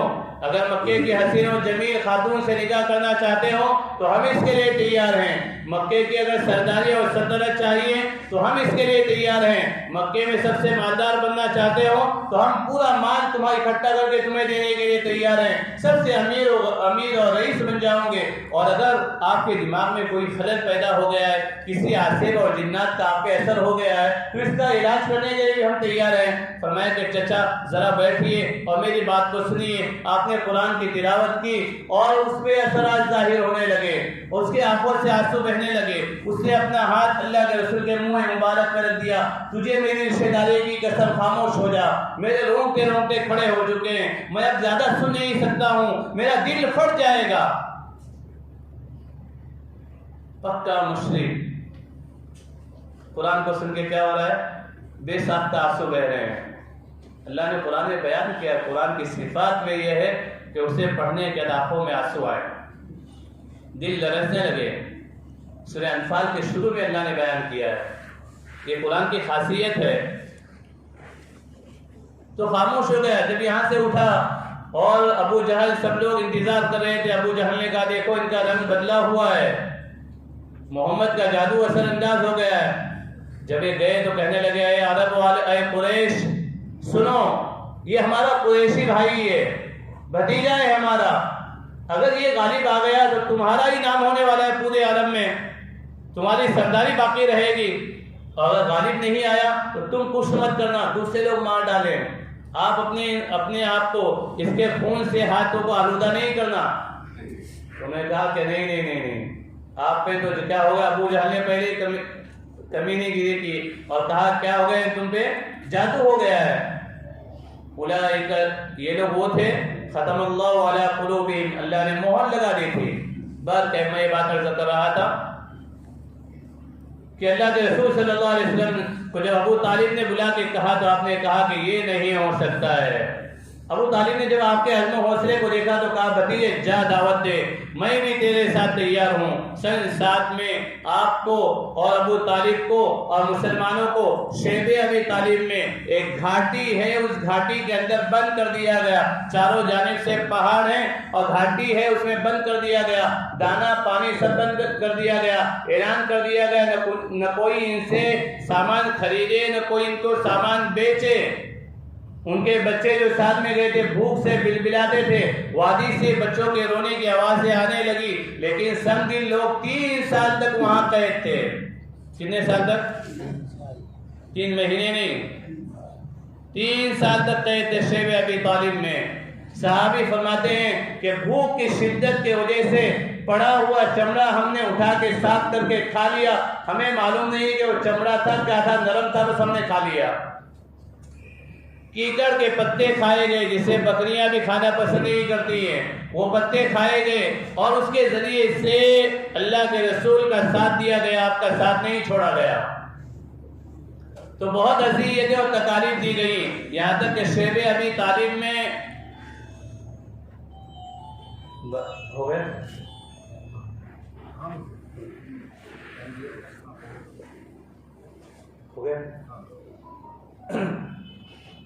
شبہ ابی طالب میں آپ کو اذیتیں اور تکالیف دی گئی، لیکن ابو طالب نے آپ کا ساتھ دیا، اور جب یہ دونوں سہارے سن 10 ہجری میں دونوں انتقال کر گئے، اللہ کے رسول نے مکے والوں سے نا امید ہو کے طائف کا ارادہ کیا، اور طائف میں 3 سرداروں سے ملاقات کی، اور انہوں نے کیا کڑوا کسیلا جواب دیا وہ آپ کے سامنے ہے، فضائل میں سنتے رہتے ہیں، اور اس سے بڑھ کر اوباشوں کو متعین کر دیا کہ آپ کے پیچھے چلیں، آپ پہ پتھر مارے، آپ کے جسم میں خون سے لہو لہان ہو گیا، آپ بیٹھ جاتے تھک کر، وہ اوباش آ کے دونوں بازو آپ کے اٹھاتے، آپ کو دوڑاتے پھر مارتے، تاپ کے مار رہے تھے۔ اللہ کے رسول کو اذیتیں جنہوں نے انتہا کر دی، جب انتہا کر دی اور ان دشمنوں سے اللہ کے رسول نے تھوڑی اطمینان محسوس کیا، وہ چلے گئے، تو اللہ کے رسول ایک جگہ بیٹھ گئے اور اللہ کے سامنے ہاتھ اٹھائی اور اللہ کے سامنے ناز کے انداز میں دعا کی،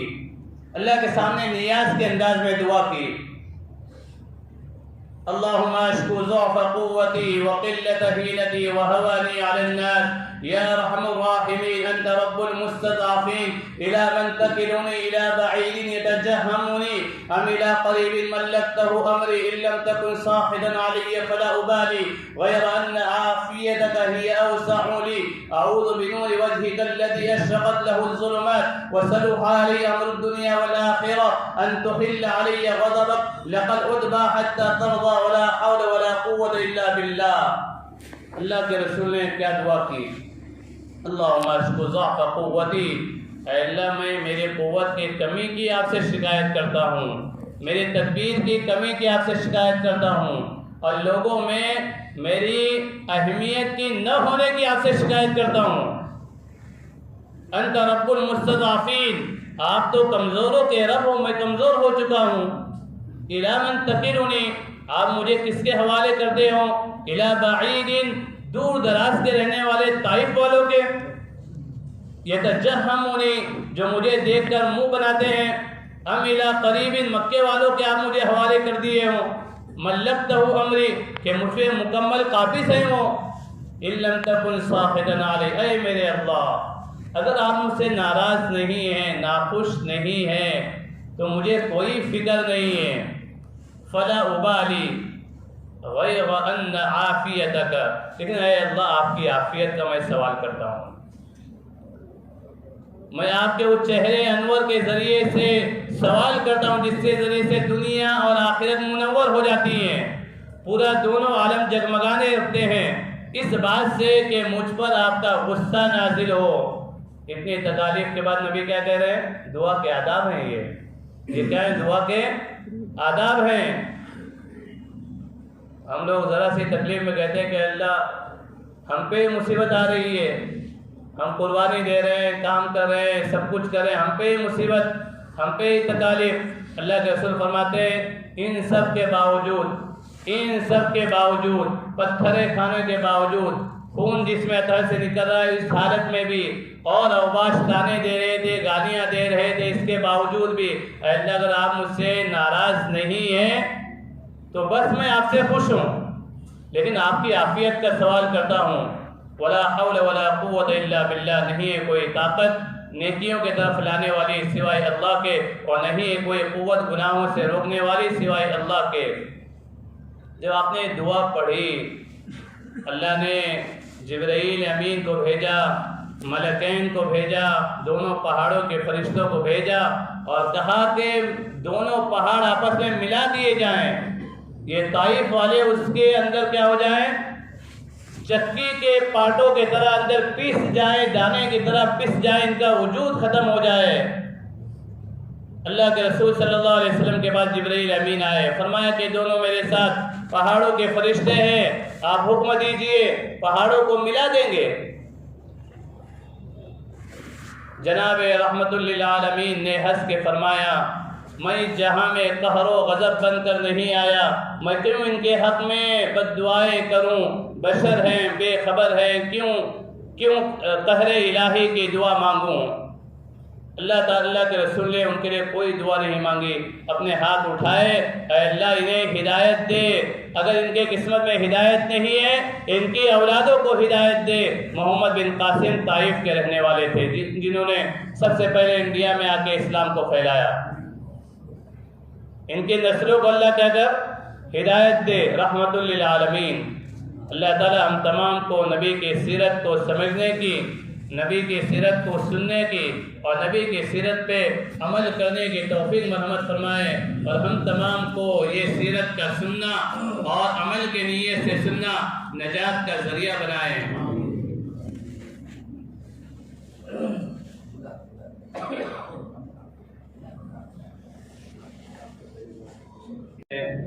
جو انسان کو جنت میں لے جانے کا بڑا عظیم الشان ذریعہ ہے۔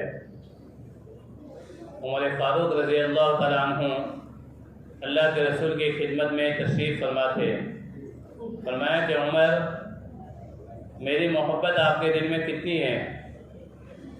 فرمایا کہ یا رسول اللہ تمام چیزوں سے زیادہ ہے، لیکن میرے دو پہلوؤں کے درمیان جو میری جان ہے اس سے زیادہ نہیں ہے۔ فرمایا کہ عمر آپ کا ایمان مکمل نہیں ہوا ہے۔ انہوں نے گردن جھکائی، سوچا ہماری طرح جھوٹے دعوے نہیں کیے، گردن جھکائی، سوچا اور پھر کہا کہ یا رسول اللہ اب آپ کی محبت میرے دل میں اپنے آپ سے زیادہ ہو گئی ہے۔ اللہ کے رسول نے فرمایا الآن یا عمر، اے عمر اب آپ کا ایمان کیا ہوا؟ مکمل ہوا۔ قاری قرآن کے لقب سے جو مشہور ہیں، یہ درمیانی بات آ گئی، اللہ نظر میں ڈال کے اسے سن لیجیے، بعد میں انشاءاللہ بات کرتے ہیں۔ قاری قرآن کے لقب سے جو مشہور ہیں ان کا نام کیا ہے؟ وَأَقْرَأُهُمْ أُبَيُّ بْنُ كَعْبٍ۔ اللہ کے رسول نے فرمایا کہ تم میں سب سے بہترین قرآن پڑھنے والے کون ہیں؟ ابی بن کعب ہیں۔ حاضر خدمت ہوئے، یا رسول اللہ میں درود کتنے وقت پڑھوں دن میں؟ میرے معمولات کے میں نے 3 حصے کیے ہیں، 3 حصے میں سے ایک حصے میں درود شریف پڑھوں؟ فرمایا جی ہاں، اور زیادہ کرو تو اس سے بہتر ہے۔ فرمایا کہ 2 حصے میں پڑھوں؟ فرمایا کہ اچھا ہے، زیادہ کرو تو اور اچھا ہے۔ 3 حصوں میں پڑھوں؟ فرمایا بہتر ہے، اگر تو نے ایسا کیا اذن یکفیک ہمک، اللہ تعالیٰ تیرے تمام فکر اور تمام تیرے غم کو دور کر دیں گے، اور اللہ تعالیٰ تیری تمام پریشانیوں کو ختم کر دیں گے۔ وَيُغْفَرُ ذَنْبُكَ، اور اللہ تعالیٰ تیرے تمام گناہوں کو کیا کر دیں گے؟ معاف کر دیں گے۔ تو مجلس میں جب بھی اللہ کے رسول کا نام آئے تو کم سے کم کیا کہیں؟ صلی اللہ علیہ وسلم۔ تو معزز سامعین کرام، اللہ کے رسول صلی اللہ علیہ وسلم کی سیرت کی، مکے کی جو سیرت تھی اس کے تعلق سے جو باتیں کی گئیں، سیدھا سیدھا چند گوشوں کو جو آپ کے سامنے بیان کیا گیا کہ جب طائف سے اللہ کے رسول کی واپسی ہوئی، آپ مکے میں کیسے داخل ہوں؟ آپ تو مکے کو چھوڑ چکے تھے، مکے والے خوشی منا رہے تھے کہ چلو ہم جسے بھگانا چاہتے تھے وہ خود ہی ہمارے شہر سے بھاگ گیا۔ اللہ کے رسول صلی اللہ علیہ وسلم بڑے پشیمان تھے کہ اب مکے میں کیسے داخل ہوں، کچھ بات سمجھ میں نہیں آ رہی تھی۔ اللہ کے رسول صلی اللہ علیہ وسلم کسی طریقے سے مکے میں آئے، اور مکے میں آنے کے مکے والوں نے اس سے زیادہ تکالیف دینا شروع کر دی، اس سے زیادہ تکالیف دینا شروع کر دی، اور اللہ کے رسول کو ستانے میں کوئی دقیقہ نہیں چھوڑا، کوئی لمحہ نہیں چھوڑا، کوئی وقت نہیں چھوڑا، کوئی موقع نہیں چھوڑا۔ اللہ کے رسول صلی اللہ علیہ وسلم تکالیف پہ تکالیف برداشت کرتے رہے۔ اللہ کے رسول صلی اللہ علیہ وسلم ایک دفعہ بہت غمگین حالت میں بیٹھے ہوئے تھے، اور اللہ تعالیٰ سے اس بات کا ذکر کر رہے تھے، دل میں اللہ سے کہہ رہے تھے اے اللہ آپ نے داؤد علیہ السلام کے لیے لوہے کو نرم کر دیا، اور سلیمان علیہ السلام کو آپ نے بادشاہت دی، اور موسیٰ علیہ السلام سے آپ نے کلام کیا، اور عیسیٰ علیہ السلام کو آپ نے کیا کیا؟ ان کے ہاتھوں پہ مردوں کو زندہ کر دیا، ان کے لیے آسمان سے آپ نے دسترخوان اٹھایا۔ اے اللہ میرے لیے کون سی ایسی چیز ہے؟ فوراً جبرائیل امین آئے، فرمایا کہ اے نبی آپ کو اللہ نے ان تمام سے بہتر عطا کیا، کہ جہاں اللہ کا نام لیا جائے گا وہاں آپ کا نام لیا جائے گا، جب جب اللہ کا نام لیا جائے گا تب تب آپ کا نام لیا جائے گا، جب جب اللہ کا نام لیا جائے گا تب تب آپ کا نام لیا جائے گا۔ مجلس ہو، تنہائی ہو، دعا ہو، نماز ہو، جہاں جہاں اللہ کا نام لیا جائے گا وہاں وہاں آپ کا نام لیا جائے گا۔ یہ چیز آپ کے لیے اللہ نے طے کر دی ہے، یہ چیز اللہ نے آپ کے لیے کیا کر دی ہے؟ طے کر دی ہے۔ اللہ کے رسول نے سنا تو آپ کے چہرے انور پہ خوشیاں ظاہر ہو گئی، آپ کے چہرے پہ کیا ہو گئی؟ خوشیاں ظاہر ہو گئی۔ پھر مکے والے آپ کو طرح طرح کی تکالیف دینے لگے، بہت ساری تکالیف کا تذکرہ ہے۔ آپ کی تکالیف میں، ان کے مظالم میں شدت ہوئی۔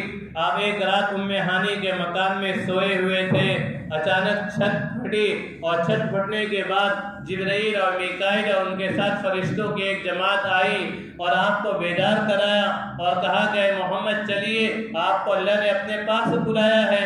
براق کی سواری، آپ مختصراً عرض کروں، براق کی سواری آپ کے لیے لائی گئی، آپ اس پہ سوار ہوئے۔ براق نے شوخی کی، آپ کو اپنے اوپر بیٹھنے نہیں دیا، اپنی کمر کو ہلانے لگا۔ جبرائیل امین نے کہا تجھے معلوم ہے کہ اس سے بہتر کوئی تجھ پہ سوار نہیں ہوا ہے نہ ہوگا، اور تو شوخی کر رہا ہے، انہیں سوال نہیں کر رہا ہے۔ تو براق مارے شرم کے پانی پانی ہو گئے۔ سیرت مصطفیٰ میں مولانا ادریس کاندھلوی رحمۃ اللہ علیہ نے یہی الفاظ نقل کیے ہیں، جو میں نے الفاظ کہے نا، یہی الفاظ نقل کیے ہیں۔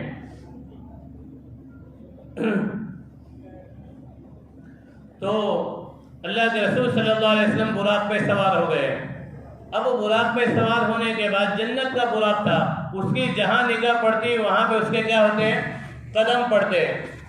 اسی طریقے سے اللہ کے رسول صلی اللہ علیہ وسلم مدینہ منورہ گئے، مدینہ منورہ سے بیت اللحم گئے، جہاں عیسیٰ علیہ السلام پیدا ہوئے، وہاں سے کوہ طور پہ گئے، اور پھر آپ کہاں چلے گئے؟ بیت المقدس چلے گئے، اور بیت المقدس میں جا کے آپ نے انبیاء کی امامت کرائی۔ اللہ نے انبیاء کو جسم اور روح کے ساتھ وہاں پہ جمع کیا۔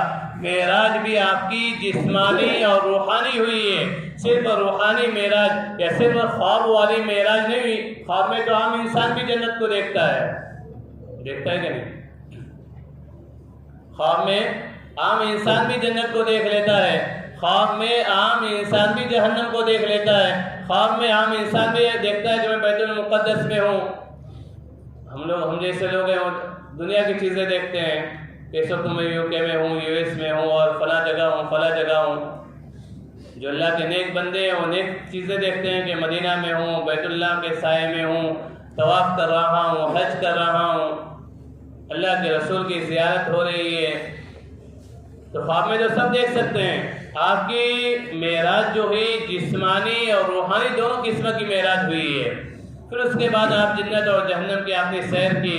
مجھے معراج کا واقعہ یہاں بیان نہیں کرنا ہے، بلکہ جو مدینہ مکے کی جو سیرت تھی اس سے اہم چیز جو جڑی ہوئی تھی وہ معراج ہے، اور اسے ہم ہر سال ہر موقع پہ سنتے رہتے ہیں۔ ہم تمام کے ذہن میں بات ہے، اللہ نے آپ کو اپنا قرب نصیب کیا، اور اتنا قرب نصیب کیا کہ اس سے زیادہ قرب کسی کو نصیب نہیں ہوا۔ جبرائیل امین بہت دور جا کے کیا پہلے ہی کھڑے ہو گئے۔ اگر یکسری موئے برتر پرم فروغے تجلا بسوزت پرم، اللہ کے رسول نے فرمایا چدر دوستی مخلصم یافتی انانم چرا تافتی، کہ جبرائیل امین میں نے آپ کو میری دوستی میں مخلص نہیں پایا کہ آپ وہاں مکے سے بیت المقدس تک آئے، بیت المقدس سے آسمان اول، دوم، سوم، چہارم، پنجم، ششم اور ہفتم تک آئے، ساتویں آسمان تک آئے، اور یہاں کے مجھے تنہا چھوڑ دیتے ہو۔ فرمایا کہ اگر یک سرے موئے برتر پرم فروغ تجلا بسوزت پرم، اگر اس حد کے آگے میں ذرا بھی بڑھوں گا، ایک قدم بلکہ ایک بال کے برابر آگے بڑھ جاؤں گا، اللہ کی تجلی سے میرے 600 بازو جل کے راکھ اور خاک ہو جائے۔ یہ مقام تو آپ کا ہے، یہ مقام کس کا ہے؟ یہ مقام تو آپ کا ہے، ہمارا مقام نہیں، ہم اس کے آگے نہیں جا سکتے۔ میرے 600 بازو جیل کے خاکستر ہو جائیں گے۔ اللہ کے رسول اس مقام سے آگے گئے اور دنا اور فضل اللہ کا مقام آپ کو نصیب ہوا۔ قربت کا دو کمان جیسے آپس میں ملتے ہیں، اس طریقے سے آپ کو اللہ نے وہ مقام دیا، اور پھر اللہ نے آپ کو عرش کے خزانے دیے۔ اللہ نے کیا کیا؟ آپ کو عرش کے خزانے دیے، نماز کا عظیم الشان تحفہ دیا کہ تمام احکامات اللہ نے دنیا میں نازل کیے، نماز کو جب دینا تھا اللہ نے آسمانوں پہ بلایا اور وعدہ کیا کیا؟ 5 پڑھو گے 50 کا ثواب ملے گا، 5 پڑھو گے اور 50 کا ثواب ملے گا۔ اور اللہ نے بار بار اپنے نبی کو دیدار کرنا، 9 مرتبہ اللہ کا دیدار کیے، گئے نیچے آئے، موسیٰ علیہ السلام ملاقات، پھر اوپر گئے۔ اللہ اپنے نبی کی شان بتانا چاہتے ہیں، نماز کمپلیٹ کرنا ایسا ہی ہے۔ اللہ پہلے ہی سے 5 کر سکتے تھے، پہلے اللہ نے 5 کیوں نہیں کی؟ کہ اللہ کو نہیں پتا تھا کہ ہم جیسے نالائق لوگ 5 وقت کی نماز نہیں پڑھتے ہیں، 50 وقت کی نماز پڑھیں گے، دن بھر نماز بھی پڑھتے رہیں گے۔ ایک مولوی صاحب تھے، ان کے پاس ایک آدمی آیا، ایک سیاسی آدمی آیا، اور اس نے کہا کہ مولانا وہ 50 وقت کی نماز کا جو آپ نے بیان کیا، وہ 50 وقت کی باقی کیوں نہیں ہے؟ 50 وقت کی باقی رہنا چاہیے تھا، 5 وقت کی نماز اللہ نے کیوں نازل کر دی؟ 50 ختم کیوں اللہ نے کیا؟ انہوں نے سمجھایا، بولے نہیں 50 کی چاہیے تھی، تو تم تو ایک وقت دکھتے رہے ہو نماز میں اور 50 کی فکر کیوں کر رہے ہو؟ بولے مولانا صاحب آپ لوگوں کے لیے، تاکہ ہمارے معاملات میں کچھ بولنا نہیں ہے، تم نمازیں پڑھتے رہنا، ہم کو جو کرنا ہے ہم کرتے رہیں گے، یہ اس لیے میں کہہ رہا ہوں۔ ابھی نوافل بھی پڑھتے ہیں اندر ہی، باہر کے معاملات میں کچھ نہیں کہنا، تجارت میں ہمارے کچھ نہیں کہنا، کیا جائز ناجائز سب ہم کو معلوم ہے، ہم تو بہت اونچے کلاکار ہیں۔ اور ایسے معاملات میں جب معاملات کا علم حاصل کرنا بہت ضروری ہے، ورنہ رزق کیا جائے گا؟ حرام جائے گا، اور حرام رزق جائے گا تو حلال اعمال پہ نہیں ابھارے گا، وہ حرام اعمال پہ ابھارے گا۔ تو یہ اللہ کے رسول کو جو بار بار اللہ تعالیٰ نے بلایا، اللہ تعالیٰ آپ کی شان بتانا چاہتے تھے کہ میرے محمد کی شان کتنی اونچی ہے کہ دیکھو 9 مرتبہ آ کے میرے پاس آ رہے جا رہے، آ رہے جا رہے، آ رہے جا رہے۔ یہ اللہ تعالیٰ اپنے نبی کی شان بیان کرنا چاہتے تھے، تو معراج کرا کے اللہ تعالیٰ نے شان بتائی، اور جب اللہ کے رسول مکے میں آئے تو آپ کے دل میں خوف محسوس ہونے لگا کہ مکے والوں سے کیا بیان کروں گا؟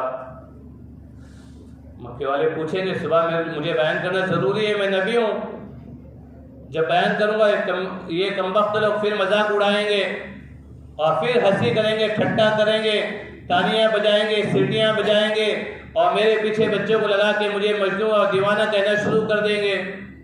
تو آپ کے دل میں خوف محسوس ہوا، آپ نے صبح اٹھے آپ، لیکن آپ کو دعوت دینی تھی، آپ نے لوگوں سے کہا کہ دیکھو رات میں ایسا ایسا واقعہ ہوا، اب وہ سب جمع ہو گئے، ابو جہل بھی جمع ہو گیا، اور جمع ہونے کے بعد اللہ کے رسول صلی اللہ علیہ وسلم کے پاس جمع ہونے لگا۔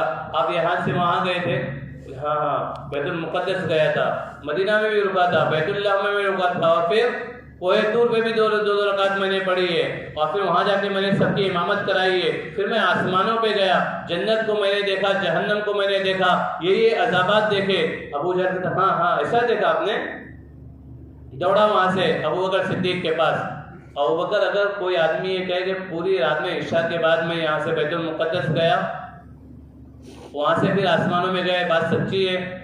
بالکل نہیں، یہ بات سچی نہیں ہے۔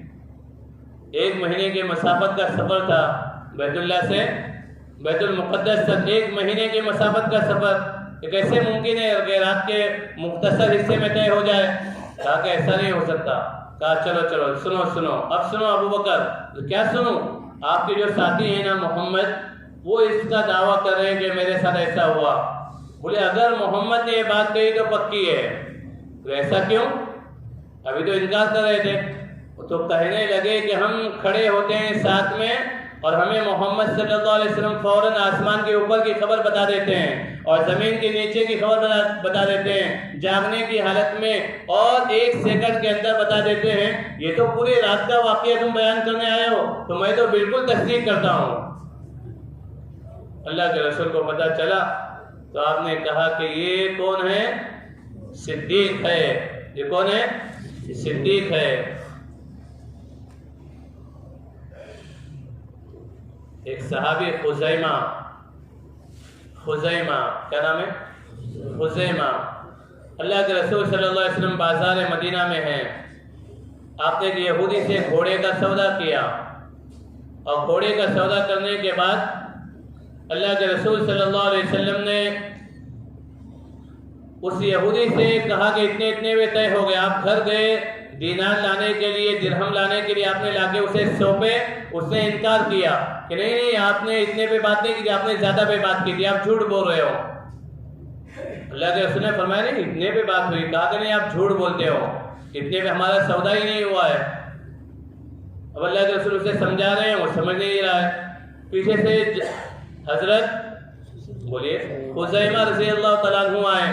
فرمایا کہ یا رسول اللہ میں گواہی دیتا ہوں، یہ گواہ مانگ رہا ہے نا کہ گواہ لے کر آؤ. میں گواہی دیتا ہوں کہ آپ نے اتنے ہی پہ سودا کیا جتنے پہ آپ کہہ رہے ہیں. وہ یہودی نے کہا کہ تم گواہ ہو؟ بولے ہاں میں گواہی دیتا ہوں کہ وہی بات سچی ہے جو محمد صلی اللہ علیہ وسلم کہہ رہے ہیں. اس یہودی نے گھوڑا حوالے کر دیا، اتنی رقم لے کے چلا گیا. اللہ کے رسول نے فرمایا کہ خزیمہ معاملات کے اوپر تو آپ تھے نہیں، آپ نے جھوٹ کیوں کہا؟ آپ نے جھوٹ کیوں کہا؟ فرمایا یا رسول اللہ جنت اور جہنم کی ہم تصدیق کر لیتے ہیں، قبر کے عذاب کی ہم تصدیق کر لیتے ہیں، اس معمولی چیز کی ہم تصدیق نہیں کریں گے.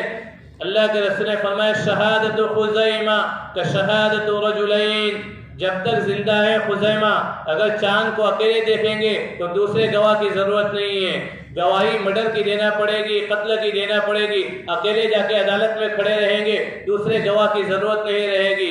کسی کے مال کے بارے میں گواہی دیں گے تنے تنہا تو اس کی خزیمہ کی شہادت 2 آدمیوں کی شہادت کے برابر ہے.